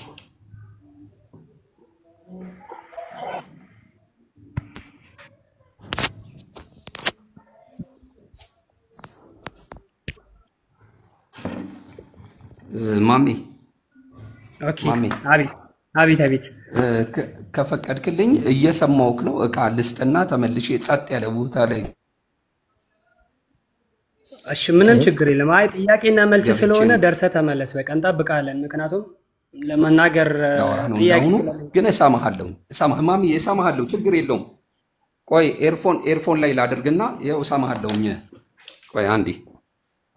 አይ መስማት ብቻ ሳይሆን መናገርም ስላለብህ መመለስ ስላለብህ እኔ ጥያቄ ብቻ ስለማቀርብ ለመመለስ አይመችም። እሺ 2 ሚኒትስ ተኛለህ። 2 ሚኒትስ አንድ ደቂቃ። ምንም ችግር የለም። እሺ ችግር የለም። እስከዛ ሐሳብ ያላችሁ መናገር ትችላላችሁ። እሱ እስከሚመጣ እንግዲህ ብቻችን እንዳናወራ። እሺ ባቢ ያለ ባቢ ድምጽ ሰማ። ቤቱ ዘግቷል። ያራግፈን። አይ እንቅልፍህ እየመጣ ነው። ያስለመለመህ ነው። አልተስለመለምኩም። እኔ እንደዛ መሰጣለሁ እኮ እንደው ደስ ይለኛል። እሺ እንዳንረብሽ እንዳናዘገይ። ችግር የለውም። ፍቅር አለሽ? ታብታብ አድርጉ ቅዱሳን ምዕመናን ታብታብ አድርጉ ዝም ብላችሁ ያለው በጣም እየሰማውኝ ነው። እሺ እሺ እያወራሽ አንቺ ድምፅ አሸሚ። በነገራችን ላይ ቅድስት ተመችተኛለች። ሌላ ነገር ሳይሆን ያላት የንግግር ዘይቤ ጥበቧ ተመችቶኛል። ቀደም ሰው ያወቀውን ይናገራል፣ ያላወቀውን ይጠይቃል። እኔ መንገድ ላይ ያለን ወረቀት አንስተሽ ብታነቢው መጥፎ ነገር ካለው መጥፎ ነው ብለሽ ትጠነቀቂዋለሽ። ጥሩ ነገር የሚጠቅም ነገር ከሆነ ደግሞ አይተሽ ትጠቀምበታለሽ እንጂ አትጎጂም። አንድ ሰው በመጠያየቅ በመነጋገር ውስጡ ላይ ክፋት ከሌለ ምንም ነገር ከሌለ ምንም የሚጎዳው ነገር የለም። በነገራችን ላይ መጥፎ የምንለው ነገር ራሱ አይተን ቀርበን ስናየው ስናረጋግጠው ነው እንጂ አይ ዝም ብለን በሪቀቱ መጥፎ ነው የብለን የተውነው ነገር መጥፎ ላይሆን ይችላል። ቅድም ወገናችን ስጠይቅሽ የመለሽው ምላሽ ለኔ በጣም ነው የገረመኝና ለራሴ ትልቅ ትምህርት ሆኖኛል። በደንብ ነው ማደንቅሽ። በርቺ። እቀባታለሁ። የሚገርም ነገር ሐዋርያ ነው ማድርጋት የተወዛገቡ ዋና እንትን አድርጋታለሁ። ደስ ይለኛል። ልትሆንም ይገባል። በነገራችን ላይ ትልቅ ጭንቅላት አላት። በነገራችን ላይ እኛ የእውቀት ማለካካት አይደለም ወይንም ትክሻ እኔ እበልጣለሁ እኔ ትክክል ነኝ አንተ ስህተት ነህ ለማለት ፈልገን አይደለም። እንደዚህ ጥሩ ጭንቅላት ካለን መረዳዳት መማማር ይቻላል። በቃ እኔ ስህተት ከሆንኩኝ እሷ ትመልሰኛለች፣ እሷ ስህተት ከሆነች እኔ መልሳታለሁ። ዋናው ነገር መግባባት ከተቻለ ምንም ክፋት የለውም። ወገኖቻችን መጀመሪያ ጥላቻን ስለሚያስቡ ነው እንጂ ጥላቻ ከሌለን እንደዚህ አይነት አመለካከት ካለን ምንም ነገር ለኛ ቀላል ነው። ሁለተኛው ደግሞ ማንም ምንም ቢናገር እሷ ልክ ቅድም እንዳለችው የመቀበል ያለ መቀበሉ ፐርሰናሊቲ የግላችን ነው። በቃ ማንም ሰው አላስገደድን። እምነት ማስገደድ ብሎ ነገር የለበትም። እኛም እምነታችን አስገድዱም አይለንም። ተገዶ የመጣ ሰውም ተቀባይነትም ስለሌለው እምነትን ወዶና እምነት ይቀበሉ ነው። እሺ ተመልሻለሁኝ። ይቅርታ እንግዲህ ደቂቃ እንትን አልኩኝ እንዴ? ምንም ችግር የለም። ኪያ አብሽር፣ ያጋጥማል። ያው ሁላችንም ስራ ላይ ሆነን ስለምናወራ አዎ ማለት የሆነ የፈለጉት ነገር ነበር እና ተመልሻለሁ። ኢንሻአላህ ማውራት እንችላለን። አሁን ባይዘዊ ለያው ማሚ ቁም ነገር ብቻ እንዳናደርገውና ያው የኔ ፋሚሊ ማለት ይቻላል ሙሉ ለሙሉ ማለት ይቻላል ያው ሙስሊሞች ናቸው ወንድሞቼ ምናምን እና አክሰንቱ ምናምን አይከብደኝም። ደግሞ በጣም አይ ሪስፔክት በጣም ማለት ያሳደገኝ ፋሚሊ የሙስሊሞች ማህበረሰብ ውስጥ ነው ያደጉት ማለት ይቻላል እና አክሰንቱን ምንም ወደዛ ተመለስ ይሆናል። ምንም ችግር የለም። ኢንሻአላህ እናውራ። አይ አይደለም እኔ ከልጅነቴ ጀምሮ ያው እናቴና እኔ ፕሮቴስታንት ነን። ወንድሞቼ ያው በጋብቻ ሁኔታ በምን ያገቡ ናቸው። ኦልሞስት ማለት ይቻላል በጣም ብዙ ነን። ወደ ብቻ ባልገልጽላችሁ ይሻላል። በጣም ብዙ ወንዶች ነን። በአባትም በእናት እንዲህ የምንገናኛሉና ያደኩበት ማህበረሰብ በአጠቃላይ ከወንድሞቼ ጀምሮ ከኔና ከአንድ እህቴ ውጪ ሙስሊሞች ናቸው። በጣም ዲስከስ እናደርጋለን በመከባበር ልልህ ነው። ወንድም ስለ ስጋዎቼ ነው የምልህ። እሺ በጣም ሪስፔክት የማደርገው ነው። ሰው እንደሚያወራኝ ብቻ አይደለም። አሁን እስልምና ሰው እንደሚያወራኝ አይደለም። ወይ ደግሞ የሆነ ሰው አንድ ሰው ወይ ክርስቲያን የተበላሸ አመለካከት አለው ምናምን ብላችሁ እንደምታስቡት እንደሚያወራኝ ብቻ ሳይሆን እኔ ኖሬን የማውቀው ሙስሊምን አብሮ መብላትን ከጁምዓ ሲመለሱ አብረን ሄደን በቃ መስጊድ አጽድተን ምን ብለንና ጀስት በዛ አይነት ሜንታሊቲ ነው ማወራህ ልልህ ነው። ፍቅርን ጓደኝነትን ምንን ያየሁበት ነው በተግባር። እሺ ኪያ ምንም እኔ የምናገረው ብዙ ነገር ነበረ። ያው ከታች ያሉ አድማጮች ስላሉ ነው እንጂ ብዙ ማወራው ነገር ነበረኝ። እስኪ ወደ ቶፒኩ እንግባና መጨረሻ ላይ እንጫወታለን። እሺ ደስ ይለኛል። አይ እንደዚህ ያው ኢንሻአላህ ምናምን ስልህ እንትን እያፌስኩ ምናምን ግን እንዳይመስልህ እሺ። በደንብ አክሰንቱን የሆነ አንተ ከምትለው በላይ ልለውም ስለምችል ነው እና ማሚ በዚህ መልኩ ልበል። እንግባ ወደ ሐሳባችን። ኦኬ ወደ ኢሳይያስ 44:24 እንሄድና እስኪ አንድ ነገር እንናገር። ያው ቀደም አንድ ነገር ስጠይቀ ሶስቱም ስላሴ ሶስቱም አካላቶች እኔ ብሎ መናገር የሚችሉ ናቸው የሚል ነገር አንስተናል። ኢሳይያስ 44:24 ላይ እንዲህ ይላል። ያው ይታያል ብዬ ተስፋ አደርጋለሁ እና አንብበውና ጥያቄውን እናነሳለን። ድምጽ ይሰማል አይደል? እኔ ጋር ዝናብ አለ በነገራችን ላይ ግን ይሰማል። ማሜ በደንብ ይሰማል ማሜ። እሺ ኢሳይያስ 44:24 ላይ ይሰማል። ቀጥል። እሺ ኢሳይያስ 44:24 ላይ ከማህፀን የሰራህ የምበጅህ እግዚአብሔር እንዲህ ይላል፣ ሁሉን የፈጠርኩ ሰማያትን ለብቻዬ የዘረጋው ምድርንም ያጸናው እግዚአብሔር እኔ ነኝ፣ ከእኔ ጋር ማን ነበረ ይላል። ልክ ነኝ አይደል? ንባቡ ላይ በጣም ልክ ነህ ማሚ። በጣም ጥሩ። እዚህ ጋር እግዚአብሔር ሁሉን የፈጠርኩ ሰማያትን ለብቻዬ የዘረጋው ምድርን ያጸናው እኔ ነኝ ስል እኔ ብሎ የሚናገረው አካል ቅድም ስጠይቅ ያው ሶስቱም አካላቶች እኔ ብሎ ሲናገራሉ ስላልከኝ እኔ ብሎ እየተናገረ ያለው ማን ነው እዚህ ጋር? እሺ ጥያቄን ያው በጥያቄ መመለስ አይሆንብኝ እንጂ አብ መሆኑን ማስረጃ እስቲ ንገረኝ እዚህ ጋር። እኔ መቼ ያልኩኝ አብ ነው እኮ አላልኩም። ከያ እኔ እኮ ጥያቄ ጠየቅኩኝ እንጂ አብ ነው መቼ ሞግኩኝ? እኔ ጥያቄ ነው የጠየቅኩት። ወልድም በለኝ መንፈስ ቅዱስ በለኝ አብን በለኝ እኔ ለመቀበል ነው። ልክ እኮ ነህ ማሜ። ግን አሁን ይሄን ቦታ ማን ብሏል ብለህ ነው ልታመጣልኝ የቻልከው ነው? አሁን እሱ ነው ጥያቄ። ግልጽ እንዲሆንልኝ ነው እንዳልኩ ከኔ በአብ በወልድ በመንፈስ ቅዱስ አምናለሁ ብያለሁ። ቆይ ማሜ ልጨርስልህ። በአብ በወልድ በመንፈስ ቅዱስ አምናለሁ ብያለሁ። አሁን እዚህ ቦታ ላይ አብ ነው ወልድ ነው መንፈስ ቅዱስ ነው በምን ልታቅ ቻልክ? እስቲ ማስረጃ እንድትነግረኝ። አሁን ብቻዬን የሚለው አብ ብሏል ኪያ ድምፁ አለ ወይስ የኔ ጋር ነው የተቋረጠው? አልከኝ ነው። የለም ሀቢቢ እኔ ጋርም ተቋርጧል። ምናልባት ቪዲዮ ልዝጋለት የኔ ቪዲዮ መጥፋት እንደሆነ አብ መሆን አሁን መጥቷል መሰለኝ። ክያ ድምጽ ተቋርጦ ነበር። ይሰማል? ጋሚ ይቀጥል። ይሰማል? አሁን ይኸውልህ አሁን ይሰማል አይደለ? እኔ በአብ ፈጣሪነት አምናለሁ፣ በወልድም ፈጣሪነት፣ በመንፈስ ቅዱስም ፈጣሪነት አምናለሁ። እዚህ ቦታ ላይ ማን ነው ይሄ ብለህ ነው ያመጣልኝ? ጥያቄው ግልጽ እንዲሆንልኝ ነው። አብ ነው ብቻዬን የዘረጋው ያለው አብ ነው ወይስ ማን ነው ብለህ ነው ያመጣልኝ ነው የኔ ጥያቄ። እኔ ሶስቱም ፈጣሪ እንደሆኑ ስለማምን ነው። ኦኬ በጣም ጥሩ። እሺ ጥያቄውን ወደ እኔ ያዞራል። በመጀመሪያ ደረጃ እኔ ጥያቄ ነው የጠየኩት እንጂ እኔ እከሌ ነው ማሚ አላዞርኩኝም እኮ ማሚ አላዞርኩኝም እኮ ወንድሜ። ይኸውልህ ግልጽ እንዲሆንልኝ እኔ ያደመጥኩኝ አይደል ከያ እኔ ያደመጥኩኝ አንተም እንደዛው አድርገህ እየጻፍኩ እኮ ነው የማወራ። ቆይ አንዴ እየጻፍኩ ነው የማወራ እኔ። እሺ ቀጥልሽ ጨርስ። አይ ሐሳብ ካለ ካልጨረስክ ጭረስና ላድምጥ፣ ምንም ችግር የለም። ደቂቃ በደቂቃ በጣም ብዙ ደቂቃዎች ስላሉ ቀጥል። በቃ እሺ ማሚዬ በደስታ እኔም ፍሪ ስለሆንኩኝ እስከ 10 ተኩል ድረስ ምናምን አለው ፍሪ ነኝ። ይኸውልህ እዚህ ቦታ ላይ እኔ ኢየሱስ ክርስቶስ ፈጣሪ እንደሆነ አምናለሁ። እየጻፍኩ ነው ጥያቄዎችን ባይዘዊ ማወራ። ኢየሱስ በፍጥረት ስራ ውስጥ እንዳለ አውቃለሁ። መንፈስ ቅዱስም በፍጥረት ስራ ውስጥ እንዳለ አምናለሁ።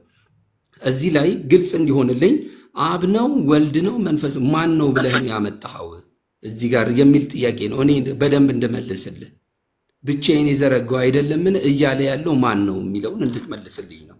ከዛ እኔ ደግሞ እንድራለህ ማለት ነው። ኦኬ በጣም ጥሩ። እሺ ክያ እኔንም አድምጠኝ፣ ልክ አንተን እንዳደመጥኩ እኔንም አድምጠኝ። በመጀመሪያ ደረጃ እኔ አንተ አብንም ወልድንም መንፈስ ቅዱስንም አምላክ አይደለም ብለህ ታምናለህ የሚል ቃል አልወጣኝም። አውቃለሁ እኮ እኔም ጠይቄክ ነው አውቄ አንተ አብም አምላክ ነው ወልድም አምላክ ነው መንፈስ ቅዱስም አምላክ ነው ብለህ እንደምታምን ጠይቄክ አረጋግጬክ ነው ወደ ጥያቄ የገባሁት እንጂ እኔ እሱን አታምንም የሚል ክህደት የለኝም። ከንግግርህ እንደዛ አይነት ቃላቶችን ስለተጠቀምክ ነው እኔ እንደዚህ አምናለሁ ለምን ጠየቀኝ ስላልከኝ። ሁለተኛው ነጥብ ጥያቄውን ከመጠየቄ በራሱ አብም እኔ ብሎ መናገር የሚችል አካል ነው ወይ?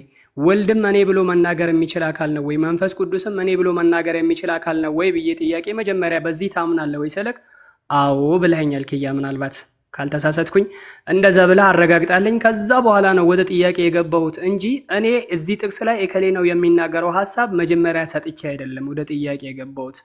አሁን ምን እናደርጋለን መሰለህ? አንተ ሶስቱም እኔ ብሎ መናገር የሚችሉ አካል ናቸው ብለህ ስላመንክ አንተ እዚህ ጥቅስ ላይ እኔ ብሎ የሚናገረው ማን ነው ብለህ ታምናለህ ብዬ ጥያቄ አቅርቤልሃለሁ። ያንተን ሐሳብ ተገልጽና እከሌ ነው የሚል ንግግር ከተናገርከኝ በኋላ አንተስ ምን አይነት አመለካከት አለ? የኔ ምላሼ እንዲህ ነው ካልከኝ ከዛ በኋላ እኔ ማን እንደሆነ ልነግርህ እችላለሁ። ግን አንተ የራስህን ያመንከበትን ሳትናገር አይ ማሚ መልሼ ጥያቄውን ራስን ጠይቀሃለሁ ማን ልትለኝ ፈልገህ ነው ካልከኝ ገና ፈልገህ ነው እንጂ እኔ አልተናገርኩም ኢከሌ ነኝ አላልኩም። ስለዚህ በዚህ ጥቅስ መሰረት ኢሳይያስ 44:24 ላይ ሶስቱም የሥላሴ አካላቶች እኔ ብሎ መናገር የሚችሉ እኔ ብሎ መፍጠር የሚችሉ ከሆነ እኔ ብሎ መናገር የሚችሉ ከሆነ እዚህ ጥቅስ ላይ እኔ ነኝ ከእኔ ጋር ማን ነበረ ብሎ የሚናገረው እኔ ብሎ የሚናገረው አካል ማን ነው ነው ጥያቄው። እኔ ጥያቄ ነው የጠየኩት እንጂ አብ ነው ወልድ ነው መንፈስ ቅዱስ ነው አላልኩም። አንተ አብም ካልከኝ ወልድም ካልከኝ መንፈስ ቅዱስም ካልከኝ እኔ ጥያቄ ቀጥላለሁ እንጂ ሊከራከር እኮ አይደለም። ስለዚህ አሁን ምን እናደርጋለን? እዚህ ጋር እኔ ብሎ የሚናገረው አካል ማን ነው? ኢሳይያስ 44:24 ላይ እስኪ ንገረን አንተ። ምክንያቱም ሥላሴ ሶስቱም ፈጣሪ ናቸው ብዬ አምናለሁ ብለህ ቀደምም ተናግረሃል። ሶስቱም ፈጣሪ ሶስቱም እኔ ብሎ የሚናገሩ ከሆነ እኔ ብሎ የሚናገረው እዚህ ጋር ማን ነው? ከእኔ ጋራ ማንም የለም ብሎ የሚናገረው አካል ማን ነው ነው? እሱን ንገረን እስኪ። ማይክ ፍሪ። እሺ ጥሩ ነው። የኔን ጥያቄ ነው መልስ የጠየቀኝ። አንተ እዚህ ጋር ፈጥሯል ወይ? መጀመሪያ በደንብ እያዳመኩ ነበር። መጀመሪያ ይሄን ክፍል ያመጣህልኝ ይሄው እዚህ ጋር ከኔ በቀር ሌላ የለም ብሎ እየተናገረ የሚል አይነት እሳቤ ይዘህ ነበረ እና ይሄንን ቦታ ለኢሳይያስ ወይ ደግሞ ለህዝቡ ለኢሳይያስ ይሄንን ትንቢት እየነገረው ነው። ለማን? ለሰዎቹ እንዲያስተላልፍላቸው መልእክቱን እየተናገረ ነው። እኔ እዚህ ጋር ባጭሩ ለማስቀመጥ ያክል አብ ነው ብዬ እልሃለሁ። ችግር የለውም። አብ ማሚ ይቀጥል። በጣም ጥሩ ክያ፣ በደንብ ተስማምተናል። እኔ አልከራከረም። በቃ መልሱን የሚፈልገው ይሄንን ነበረ። ማሚ ሪያ እንዴ አድምጠኝ። ቀጥል ስላልከኝ ነው የቀጠልኩት። ቆይ ስማኛ። ቆይ ማሚ ቆይ አታድምጠኝ ምናምን አትበለኝ። ቆይ አዳምጠኛ ማሚ።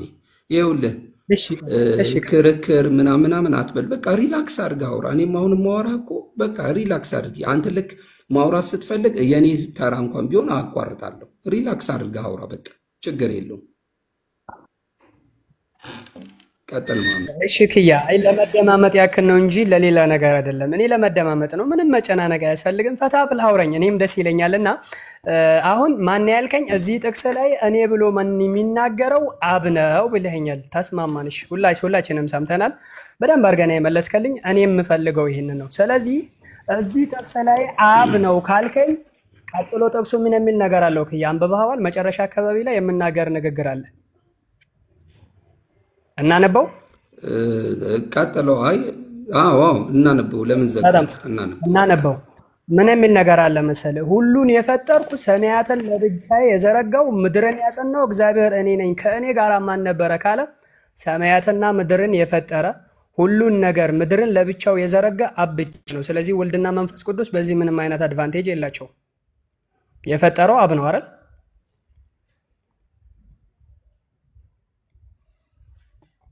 ልክ ነኝ ክያ? ማሚ ክያ ስልክ ገብቶብኝ ዘግቼ ነውና ድገምልኝ አንዴ። አቤት ማሚ፣ አይሰማም? ይሰማል። እሺ ልድገምልህ፣ አድምጠኝ። ድገምልኝ። እሺ አድምጠኝ፣ ልድገምልህ። ስልክ ዘግቼ። እሺ ጥቅሱን ቀጥለን ስናነበው ከማህፀን የሰራህ የምበዥ እግዚአብሔር እንዲህ ይላል ካለ በኋላ ምን ይላል? ሁሉን የፈጠርኩ ሰማያትን ለብቻዬ የዘረጋው ምድርን ያጸናው እግዚአብሔር እኔ ነኝ፣ ከእኔ ጋር ማን ነበረ? ጥቅሱ ምን እያለ ነው? ሰማያትን ለብቻው የዘረጋ ምድርን ያጸና አንዱ አምላክ አብ ብቻ ነው። ከሱ ውጪ ወልድና መንፈስ ቅዱስ የሉም ማለት ነው። ልክ ነኝ ክያ? ልክ አይደለህም። እንዴት አብ ነው አላልኩም? ለፈጠረ መጽሐፉ ስለ አብ ነው ያለው ብሏል እኮ። ቅድም ምን ብለናል? ብቻ የተባለ ቁጥር አንድ የተባለ ቁጥር ሁሉ እኔን ብቻ ከነሱ ነጥሎ ነው እያለ አይደለም። ይሄንን ለሱ ያስተላልፋል። ስለአምልኮ አይደለም፣ አሁን ስለ ስራው ነው። ሰማያትና ምድርን የፈጠርኩ እኔ ብቻ ነኝ እያለ ነው። ስለዚህ ፍጥረቱን የፈጠረው አብ ብቻ ነው። አዎ ይኸውልህ፣ አብ ብቻ ነው። ተስማማው እኮ። ቆይ አብ ብቻ አይደለም የፈጠረው በፍጥረት ስራ ውስጥ። ቆይ ማሜ፣ ያንተ ብቻ ሐሳብ እንትን እንዲል አታስባ። ይኸውልህ እዚህ ጋር ምን ብሏል? አብ እኔ ብቻ ነኝ የፈጠርኩት ብሏል አይደለ? ብቻዬን የፈጠርኩት ብሏል ብለኸኛል ማሜ። እኔ ብያለሁ ሳይሆን አንተ ራስህ ነገርከኝ እኮ አብ ነው እዚህ ጋር የሚናገረው ብለኛል። ቆይ እኔ ብቻ ነኝ የምለው አብ ነው የሚናገረው። እኔ አይደለም። ቆይ ማሜ ያዳምጠኝ፣ ማሜ ያዳምጠኝ። ቆይ አብ እዚህ ጋር አብ ብሏል አይደለ? ብሏል አብ አይደለ? እኔ ደግሞ ምን አልኩኝ? አሁን ወዴት ሄድልኛለሁ? ዕብራውያን ላይ ሄድልኝ። ቆይ ዕብራውያን እንሄዳለን፣ ምንም ችግር የለም። እዚህ ያለውን አይደለም ነው ዕብራውያን ነው እዚህ ተስማማ አይደለም አልተውነውም። አሁን የምናወራው ስለ ፍጥረት ብቻ ነው እያወራን ያለነው። ፍጥረት ነው እያወራው ያለሁት እኔም። አንተ እንደ ማስረጃ ያቀረብክልኛ፣ እኔ ደግሞ አሁን ብቻ የምትለውን ድምጽህ ይቆራረጣል። ኪያ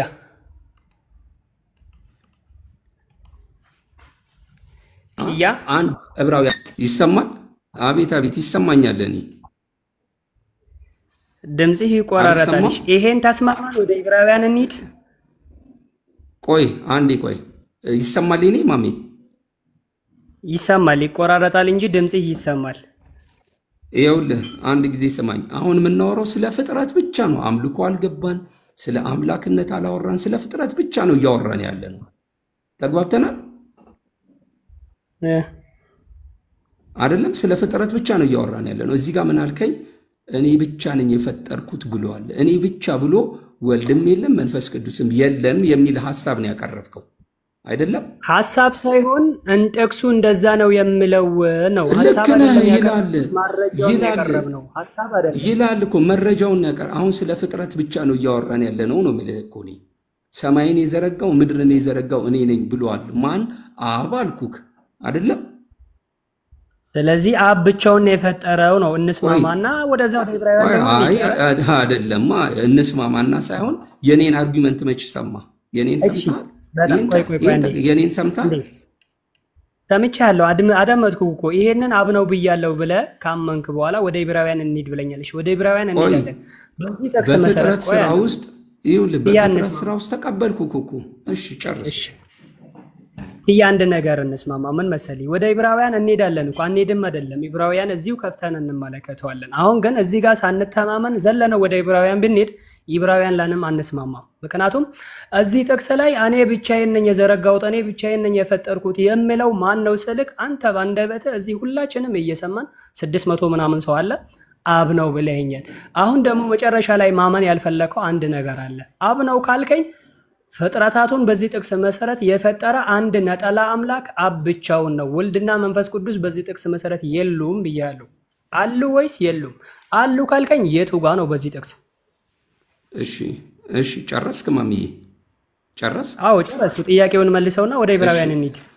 እሺ እኔን ደግሞ አዳምጠኝ። አሁን እኔ ስለ ፍጥረት ብቻ ላይ ነኝ ያለሁት። እኔ ሐሳብ አልቀየርኩ፣ ዳይቨርት አላስደረግኩ። ስለ ፍጥረት ብቻ እያወራን እዚህ ጋር ቅድም አንድ ሐሳብ አስቀምጬልህ ነበር። አንተ አምልኮ አንተ ብቻ እያለ እሱ አምልኮን ይቀበላል።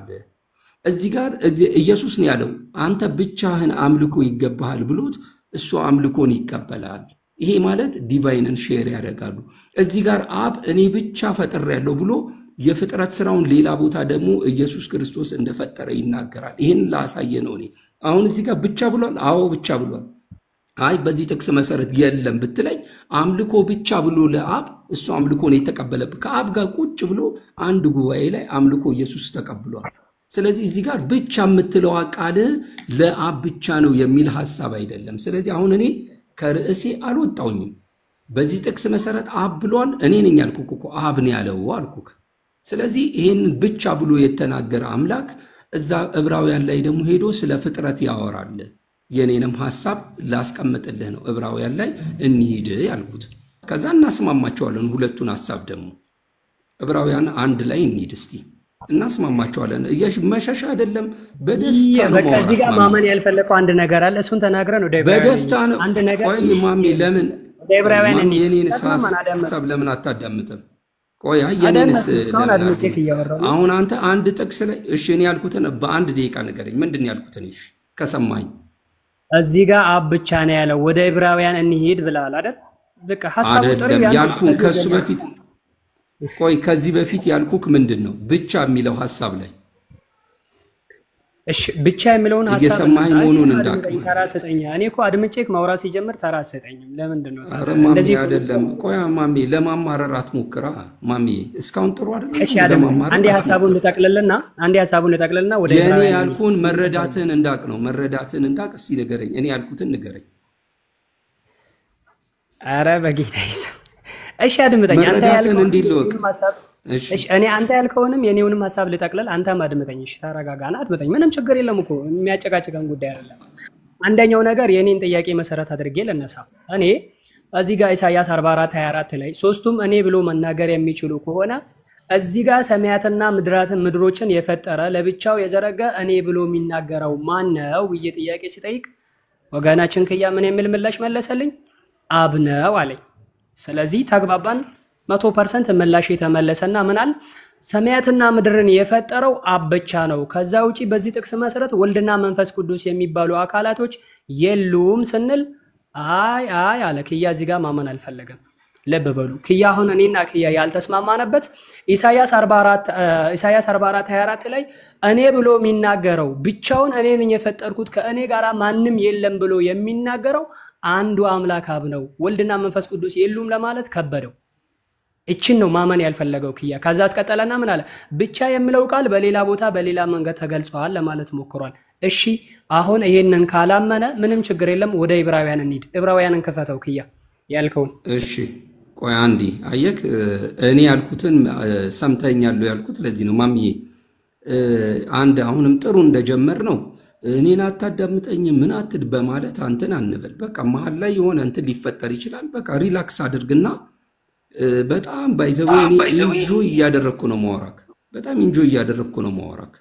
በጣም በአምላኬ ቃል 100% እርግጠኛ ነኝ። እኔ እያልኩ ያለሁት ብቻ የሚለውን ቃል ይዘን ለአብ ብቻ ነው ብለን ባልንባቸው ሐሳቦች ላይ ኢየሱስም ያንን ኢየሱስ ራሱ ተናግሮ ያንን ነገር ብቻ የተባለውን ኢየሱስም ሼር ሲያደርግ እናየዋለን። እዚህ በዚህ ጥቅስ መሰረት አብ ምን ብሏል? እኔ ዘረጋው አይደለሁም ምን ብቻዬን ዘረጋው አይደለሁም ምን ብሏል? አዎ ብሏል፣ ተስማምቻለሁ። ግን መንፈስ ቅዱስና ወልድ የሉም ማለት ግን አይደለም የሚል ሐሳብ ለምን እዚህ ጋር ብቻዬን ብሎ ልክ ኢየሱስ እንዳለው አምልኮ ለአብ ብቻ እንዳለው አምልኮን እሱ ሼር እንዳደረገ በኋላ ላይ በደንብ እንመጣበታለን። እዚህ ጋርም እኔ ብቻዬን ብሎ ብቻዬን ዘርግቻለሁ ብሎ እንደገና ኢየሱስ ክርስቶስ እንደዘረጋ ደግሞ የሚናገርበት ቦታ አለ። ስለዚህ ይሄ ምንን ያሳያል? አንድነታችን። ለዚህ ነው ሐሳብ አልቀየርኩም፣ እዛው ላይ ነኝ ያለሁት። ዕብራውያን 1 ላይ እንሂድና ስለ ፍጥረት ነው እያወራ ያለሁት። ክፈተው ዕብራውያን 1 ላይ ክርስቶስ ሰማይና ምድርን ፈጠረ የሚል አሳየን። ክፈተው ጥቅሱን፣ ችግር የለውም። እስኪ ሰማይና ምድርን ክርስቶስን ፈጥሯል እንየው። እሺ ዕብራውያን 1 ላይ ያሲ ክፈትለት፣ መሄድ አያስፈልግም። እሺ ችግር የለም፣ እናነብለታለን እንዳይወጣ እና ተመለስ። ፖዝ አታርግ፣ እኛ እናነብልሃለን ከፈለክ እዚህ ማውጣት። እሺ ክፈቱልን፣ ላለመውጣት ብዬ አትሰማ። ኦኬ ያሲን ክፈተው፣ እኔ ላንብብለት። ከጥንት ጀምሮ እግዚአብሔር በብዙ አይነትና በብዙ ጎዳና ለአባቶቻችን በነብያት ተናግሮ ሁሉን ወራሽ ባደረገው ይላል። በደንብ አድምጠኝ። አይ ቁጥር 7 ቁጥር 8 ላይ እንሂድ። እሺ ቁጥር 7 እና እንዳንደክም ቁጥር 7 ላይ ስለ መላእክቱን መናፍስት አገልጋዮቹንም የእሳት ነበልባል የሚያደርግ ጥቅስ ግን ልክ ነህ? ልክ ነህ። ቀጥል። ቁጥር 7 ተፈተው። ቁጥር 7 ተፈተው። ምዕራፍ ስንት? ምዕራፍ 1 7 ቁጥር 1 ምዕራፍ 7 1 ነው። አዎ ይኸው በቃ አሁን እንትን ብሎታል። ከ7 ጀምሮ ነው። እሺ ይነበብልን እስኪ። እንግዲህ የኔ ሐሳብ ምንድነው? ብቻ ያለ አምላክ እዚህ ጋር መጥቶ ምን እያለ እንደሆነ እናያለን። ቀጥል እስኪ አስረዳን። እሺ ምንድነው? ቁጥር 7 ላይ ስለ መላእክቱን መናፍስት አገልጋዮቹን የእሳት ነበልባል የሚያደርግ ይላል። ስለ ልጁ ግን አምላክ ሆይ ዙፋንህ እስከ ዘላለም ድረስ ይኖራል። የመንግስትህ ጋር ምንድነው ሐሳብ? ቀጥል። ኧረ ቆይ ቀጥለው። እሺ ከፍ አድርገው። ጽድቅን ወደድክ አመፅንም አሳልፈው። አሁን እግዚአብሔር አምላክህ ከጓደኞች ይልቅ በደስታ ዘይት ቀባህ ይላል። እሺ ወደ ላይ አድርገው። እሺ አሳልፈው። ቁጥር 10 እስከ 10 አይ አሳልፈው ወደ ላይ። ደግሞም ጌታ ሆይ አንተ ከጥንት ምድርን መሰረት ይኸው ጌታ ሆይ አንተ ከጥንት ምድርን መሰረትክ፣ ሰማዮችም የእጆችህ ሥራ ናቸው። እነርሱ ይጠፋሉ፣ አንተ ግን ጸንተህ ትኖራለህ፣ ሁሉም እንደ ልብስ ያረጃሉ ይላል። ስለዚህ ለእዛ ጋር ብቻዬን ፈጠርኩ ያለ አምላክ ስለ ልጁ ሲናገር አንተን የፈጠርከው እያለው ነው። ስለ ፍጥረት ስራ አይደለ እያወራን ያለ ነው። ስለ ልጁ ሲናገር እንዲህ ይላል። አገልጋዮቹን ስለ ልጁ ሲናገር አንተ ጽድቅን ጠላህ፣ አመፃን ወደድክ ከጓደኞችም በላይ እያለ እግዚአብሔር ስለ ልጁ የእግዚአብሔር ልጅ ማን ነው? ኢየሱስ ክርስቶስ ነው እንደ መጽሐፍ ቅዱሳችን። ስለዚህ አንተ ነህ ሰማይን ምድርን የፈጠርከው የዘረጋኸው አንተ ነህ እያለ አባትየው ይናገራል። እዛ ጋር ብቻዬን ነኝ ያለው ብቻዬን የዘረጋሁት ከኔ ጋር ማንም የለም ያለው አምላክ ይኸው እዚህ ጋር ደግሞ መጥቶ አንተ ነህ የዘረጋኸው እያለው ነው ልጁን። ስለዚህ ብቻ በተባለ ቁጥር አይመጣም ማለት ነው። አርጊውመንትህ ልክ አይደለም። ብቻ በተባለ ቁጥር ወልድና መንፈስ ቅዱስና ወልድ የሉም ማለት አይቻልም ነው። እግዚአብሔር ራሱ ብቻዬን ብሎ ያወራል። ወልድም ኢሳይያስ 48:16 ላይ እንዳልኳችሁ እግዚአብሔርና መንፈሱ ልከውኛል፣ ተልኮ የመጣው እሱ ነው። አብ ብቻዬን ፈጥሬያለሁ አለ። እዚህ ጋር ደግሞ አብ ራሱ መጥቶ ብቻዬን ነኝ ያለው አምላክ መጥቶ አንተን የፈጠርከው አለው ኢየሱስን ስለ ልጁ ሲናገር። አይሳ ከፍ አድርገው አንዴ እስኪ ሐሳቡን ጨረስክ? ከየሐሳብህን ጨረስክ? ጨርሻለሁ። ከአይሳ ከፈተውና ከፍ አድርገው አንዴ እንመልከተው እስኪ። ብቻ የሚል ኃይለ ቃል እዛ ውስጥ ላይ እኔ አላነበብኩም፣ ከየት እንደመጣ ባላውቅም። እሺ እንመልከተው። ከላይ ከቁጥር 7 ጀምሮ ነው የከፈተው። ብቻ አላልኩኝም። እያ እንዴ አድምጠን እስኪ አድምጠን። አንተ ጨረስክ አይደል? እኛ ምን እንናገር ለተራችን። አንተ አንብበሃዋል፣ የተናግረሃል፣ ሐሳብህንም ሰምተናል። አሁን ወደ ቀጣዩ ሐሳብ እንሂድ። በመጀመሪያ ደረጃ ኢሳይያስ 44:24 ካለው ጥቅስና ከዚህ ጥቅስ ሰማይና ምድር ናቸው። ምንም የሚገናኙ ሐሳብ እንኳን የላቸውም። እዛ ጥቅስ ላይ ያለው እግዚአብሔር አንዱ አምላክ አብ ብቻውን እንደፈጠረና የሰራውን ስራ ሁሉ ብቻውን እንዳደረገ ሲናገር፣ ይሄንን ደግሞ ጳውሎስ ለዕብራውያን ሰዎች የላከው መልእክትና ሐሳብ ነው። እሱንም ኢየሱስ ፈጠረ ብሎም አይደለም የላከው። ስለ መላእክቱ መናፍስት አገልጋዮችም የእሳት ነበልባል የሚያደርግ ይላል። ስለ ልጁ ግን አለ ተናጋሪው ማን ነው? ጳውሎስ ነው። ስለ ልጁ ግን አምላክ ሆይ ዙፋንህ እስከ ዘላለም ድረስ ይኖራል፣ የመንግስት በትር የቅንነት በትር ነው። ለዕብራውያን ሰዎች ጳውሎስ ምን ብሎ መልእክት ላከ? ስለ ልጁ ግን አምላክ ሆይ ዙፋንህ እስከ ዘላለም ድረስ ይኖራል፣ የመንግስት በትር የቅንነት በትር ነው። ጽድቅን ወደድክ አመፅንም ጠላህ። ከፈርገው ጽድቅን ወደድክ አመፅንም ጠላህ። ስለዚህ እግዚአብሔር አምላክህ አለ። ልብ በሉ፣ እግዚአብሔር አምላክህ ከጓደኞች ይልቅ በደስታ ዘይት ቀባ። ማን ነው የሚናገረው? ጳውሎስ ክርስቶስን እግዚአብሔር ከጓደኞቹ ይልቅ በደስታ ዘይት እንደቀባው ተናገረ። አስቀጠለና ምን አለ? ደግሞም ጌታ ሆይ አንተ ከጥንት ምድርን መሰረትክ። እዚህ ጋር ብቻ የሚለው ቃል ከየት መጣ? ሁለተኛስ ክርስቶስን ፈጠረ የሚል ነገር እኮ የለውም። ልጁ ፈጠረ የሚል ሐሳብ አለ እዚህ ውስጥ ላይ አይታይኝም። እኔ ምናልባት አይዶን ነው እንዴት እንደተረዳው። ደግሞም ጌታ ሆይ አንተ ከጥንት ምድርን መሰረት፣ ሰማዮችም የእጆች ስራ ናቸው አለ ይላል። ስለዚህ ሰማዮች የፈጣሪ የአምላክ የእጆቹ ስራ ናቸው። ከጓደኞቹ ይልቅ ደግሞ ክርስቶስን መርጦ ዘይት እንደቀባው እሱ እንደተመረጠ ጳውሎስ መልእክት ልኳል። እዚህ ውስጥ ላይ ብቻ የሚል ክርስቶስ ፈጠረ የሚል ሐሳብ አለ? ከያ ካለ አስረዳና ኃይለ ቃሉን አውጣና። እሺ እዚህ ላይ ብቻ የሚለውን አንተ ነው የጨመርከው፣ እኔ ብቻ አላልኩኝም። አንተ ያመጣው ጥቅስ ላይ እግዚአብሔር ብቻዬን ዘርግቻለሁ ያለው ላይ መጥቶ እዚህ ጋር ጳውሎስ ሳይሆን ስለ ልጁ ግን የጳውሎስ ልጅ ነው እንደ ኢየሱስ ስለ ልጁ ግን ተብሎ የተነገረው እግዚአብሔር እዚህ ቦታ ላይ ስለ ኢየሱስ ክርስቶስ ሲናገር ነው። እሺ ጳውሎስን ያለው ብለን እንውሰድ። ትንሽ ዝቅ አድርገው ወደ ታች ቁጥር 8 ላይ ቁጥር 7 ላይ ጳውሎስ ነው ይሄንን የተናገረው አንተ እንዳልከው ብለን ብንወስድ ዝቅ አድርገው ትንሽ ቁጥር 7 ላይ ጳውሎስ ነው የተናገረው ብንል ስለ መላእክቱ መላእክቱን መናፍስት አገልጋዮቹን የእሳት ነበልባል የሚያደርግ እንዲህ ይላል አለ። ስለ ልጁ ግን አለ ይሄ አገልጋዮቹን የእሳት ነበልባል መላእክቱን መናፍስት አገልጋዮቹን የእሳት ነበልባል የሚያደርግ እንዲህ ይላል አለ ጳውሎስ። ስለ ልጁ ግን ሲናገር ወይ ደግሞ ስለ ልጁ ግን ሲል አብ ስለ ልጁ ከዚህ በኋላ ያለውን ክፍል ሊናገር ነው። አንተ እንዳልከው አይደለም። ስለ ልጁ ግን አምላክ ሆይ ዙፋን እስከ ዘላለም ድረስ ይኖራል። እሺ ጳውሎስን ያለው ብለን እንውሰድ ይሄንን አንተ እንዳልከው ማለት ነው። አምላክ ሆይ ዙፋን እስከ ዘላለም ድረስ ይኖራል፣ የመንግስት በትር የቅንነት በትር ነው። ትንሽ ከፍ አድርገው ጽድቅን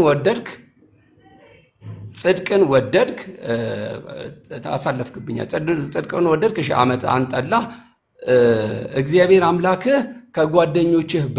ከጓደኞችህ ይልቅ የደስታን ዘይት ቀባ ይላል። ደግሞ ጌታ ሆይ እያለ ተያያዥነት ያለው ሐሳብ ነው።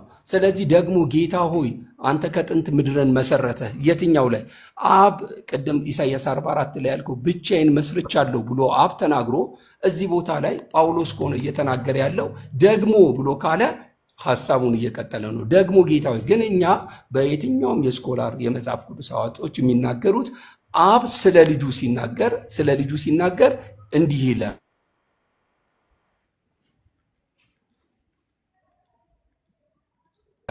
ድምጽ የለም ክያ ሁሉም ነው እኔ ጋር ነው ሁሉም ጋር ነው እኛም ጋር የለም እዚህ አይ ቲንክ የእጆች ስራ ናቸው። እዛ ቦታ ላይ ምን ብሎ ነበር? ሰማያትን የዘረጋው እኔ ነኝ ያለው አምላክ እዚህ ጋር መጥቶ ደግሞ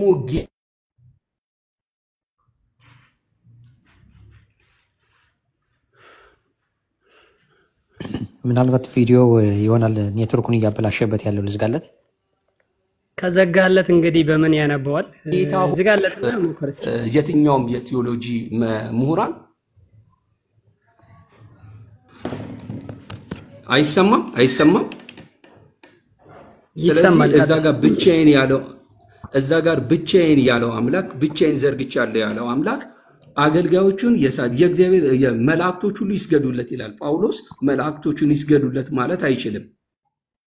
በኩሩን ወደ ዓለም ሲያገባ ከፍ ብለህ ብታየው መላእክቶች ሁሉ ይስገዱለት ይላል። ይሄንን አድራጊው ማን ነው? አብ ነው የሚያደርገው። ስለዚህ እዚህ ቦታ ላይ ስለ ልጁ ብሎ እየተናገረ ያለው አብ ነው። ስለ ልጁ ግን እንዲህ ይላል፣ አንተ ከጥንት ጀምሮ ምድርን መሰረተ ብቻዬን ያለው። ስለዚህ ብቻ የምትለው ቃል ያፈርስብሃል ማለት ነው። እንደ መጽሐፍ ቅዱስ ብቻዬን ብሏል። አዎ ብሏል።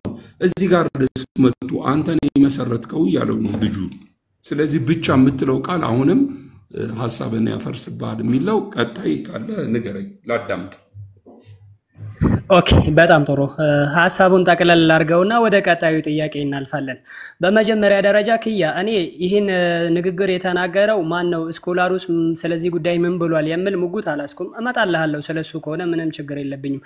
ሁለተኛ ንግግር ደግሞ እኔ መልእክቱን ነው ጳውሎስ እንደዚህ ብሎ ላካ ያልኩት እንጂ ንግግሩን ቀጥታ ጳውሎስ ተናገረው አብ ነው የተናገረው ምንድነው የሚል ሙጉት ውስጥ አልገባውም። እዛ ውስጥ መቼ አልሄድኩም። ወረዛ ሐሳብም ላይ ገብቼም አላውቅም።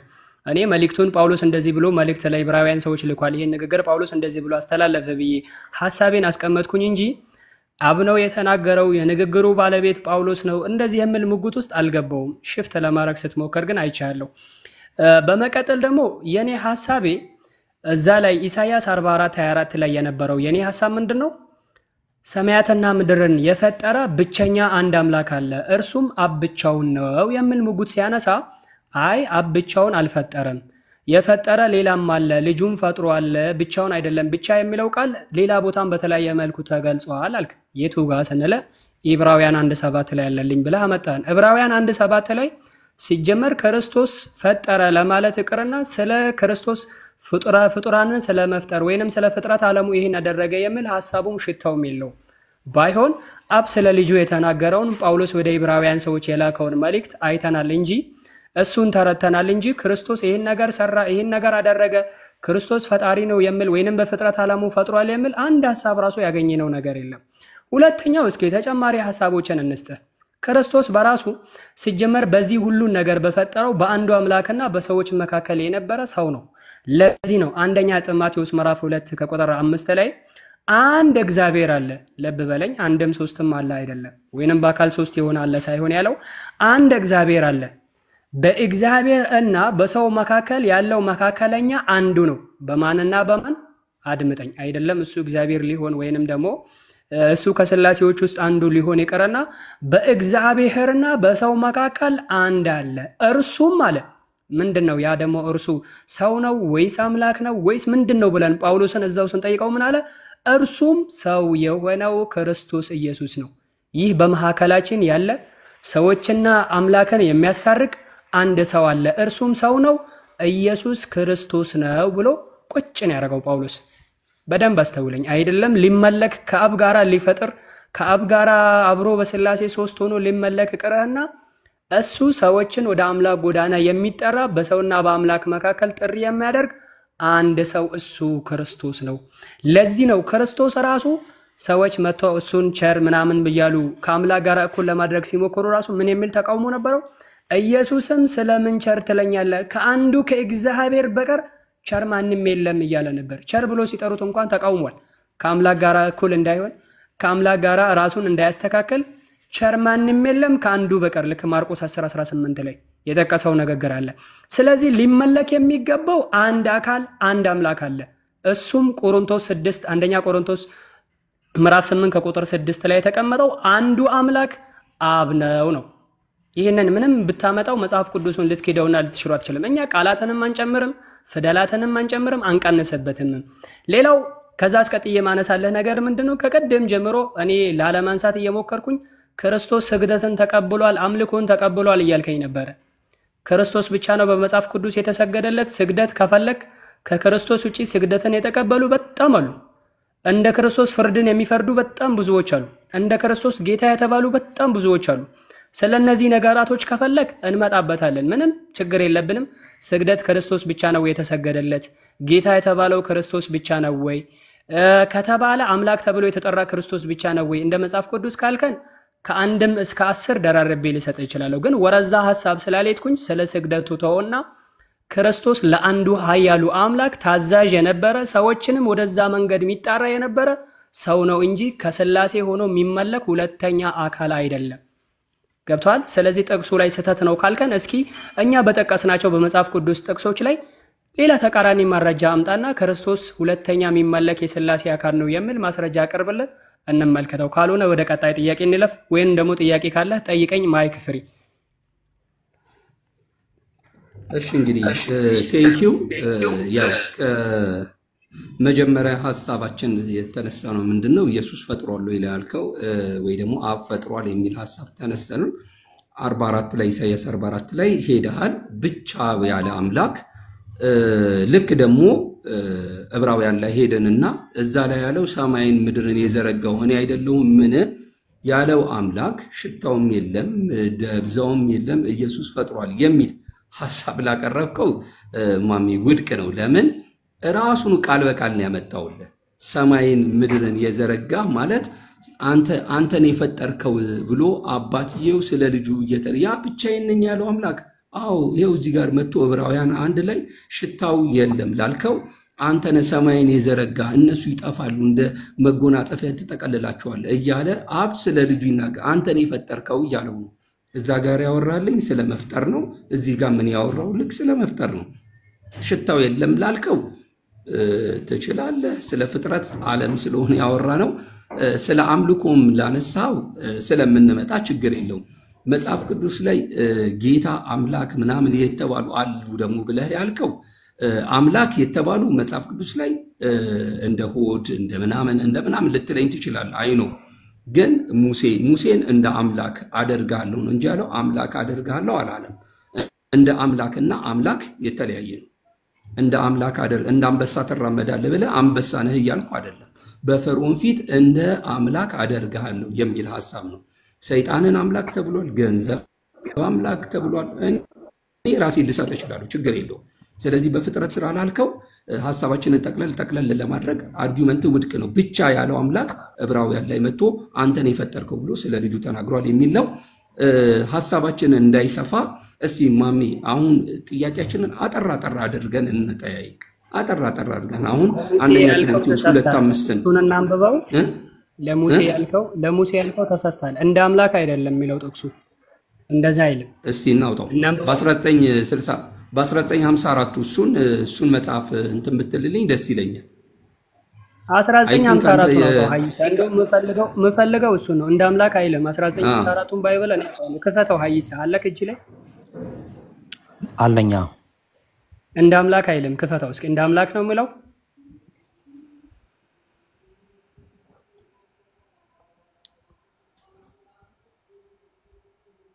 1954 ይሄ ነው አይደል? 1954 1954ቱን ኢሳይያስ ማለት ዘጸአት ምዕራፍ 7 ከቁጥር 1 ላይ ያለው ማንን? ዘጸአት ምዕራፍ 7 ከቁጥር 1 ላይ ያለው ሙሴን እንደ አምላክ አድርጌያለሁ ነው እንደ ነው የሚለው የሚል ቃል ተጠቅሟልና እስኪ እንመልከተው።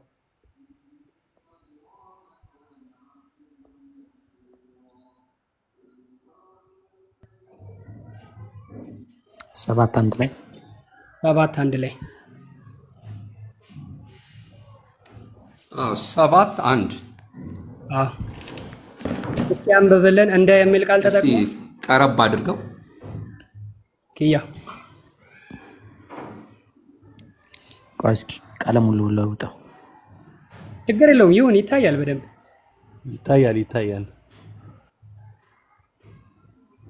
ኪያ እዚህ ጋር እንደ ብሎ ነው የገለጸው እንደ አምላክ ነው ብለው እሺ ችግር የለውም ይኸውልህ ማሚ ችግር ስህተት ነው እኛ እንደ አምላክ ብሎ ለኛ አምላክ ተብሎ ስህተት ነው እንደዛ አላለም ሙሴም እሺ ችግር የለውም ሙሴንም አለው እኔ ለፍራውን አምላክ አድርጌ ያለው ነው እንጂ እንደ አምላክ አድርጌ ያለው አይደለም ችግር የለውም አምላክ የሚለው ማሚ ችግር የለውም ብትሄድ እንኳን ኤሎሂም ነው ማለት ኪያ እንደ ማሚ እኔ ችግር የለውም የኔ ደቂቃ ነው እሺ ይቅርታ ሶሪ በቃ ማሚ ተቀብያለሁ እኔ ሶሪ ለማለት ምናምን አይደለም ይቅርታ አስጠይቀኝ እኔ ግልጽ ነው ሐሳቡ አይ ምናልባት እኔን ቅድም ሶሪ ብያለሁ አሁን ማሚ እሺ ምን አንድ እያዳመጥከኝ የኔ ደቂቃ ስለሆነ እያዳመጥከኝ እና እንደ እሺ ብዬ ላልኩትኝ ችግር የለውም እኔ በሌላ መጽሐፍ ላይ ስላገኘሁት ነው እንደ አምላክ የሚል የአዲስ ዓለም ትርጉም እሱ ላይም እንደዛ ብዬ ስላየው ነው ግን እሺቶ እንደ አምላክ የሚለው ወይ ደግሞ አምላክ ብሎታል ብለን እንውሰድ ችግር የለውም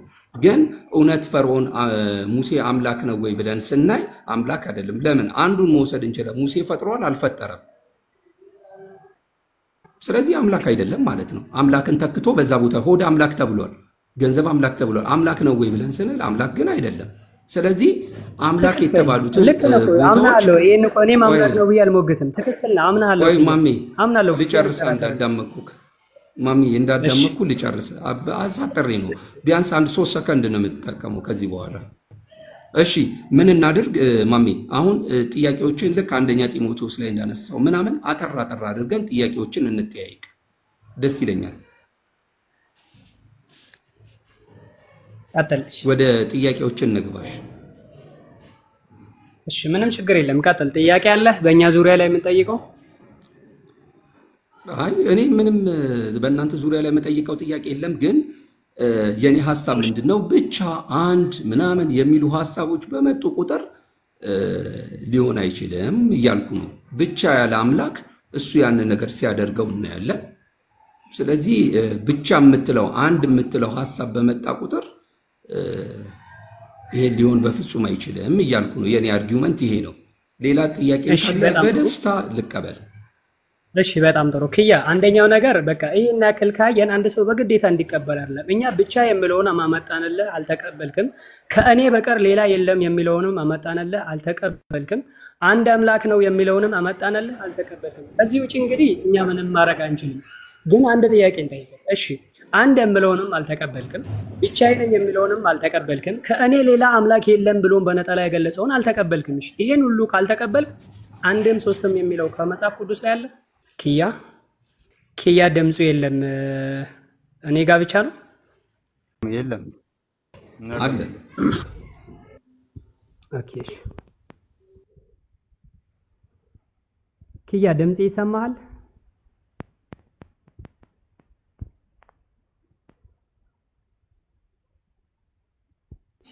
ትንሽ እንታገሰው እስኪ ኔትወርክ እያስቸገረው ነው መሰለኝ ማሜ አዎ ዘርነሳው ኔትወርክ ሊሆን ይችላል አጋጣሚ ያው በተለይ ሀገር ቤት ካሉ አስቸጋሪ ነው ኔትወርክ እስኪ እሱ ከወጣ ማለት ነው ማሜ የቀደሙት ዕብራውያን ላይ ያመጣውን ጥቅስ እኛ እናወራበታለን ነገሩን ግልጽ ለማድረግ ማለት ነው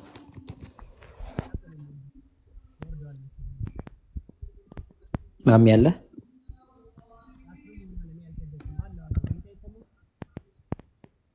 ወርዷል ከተመለሰ እናስገባዋለን ማሜ ወንድም ያለ አለው የኔ ድምጽ አይሰማም አሁን ይሰማል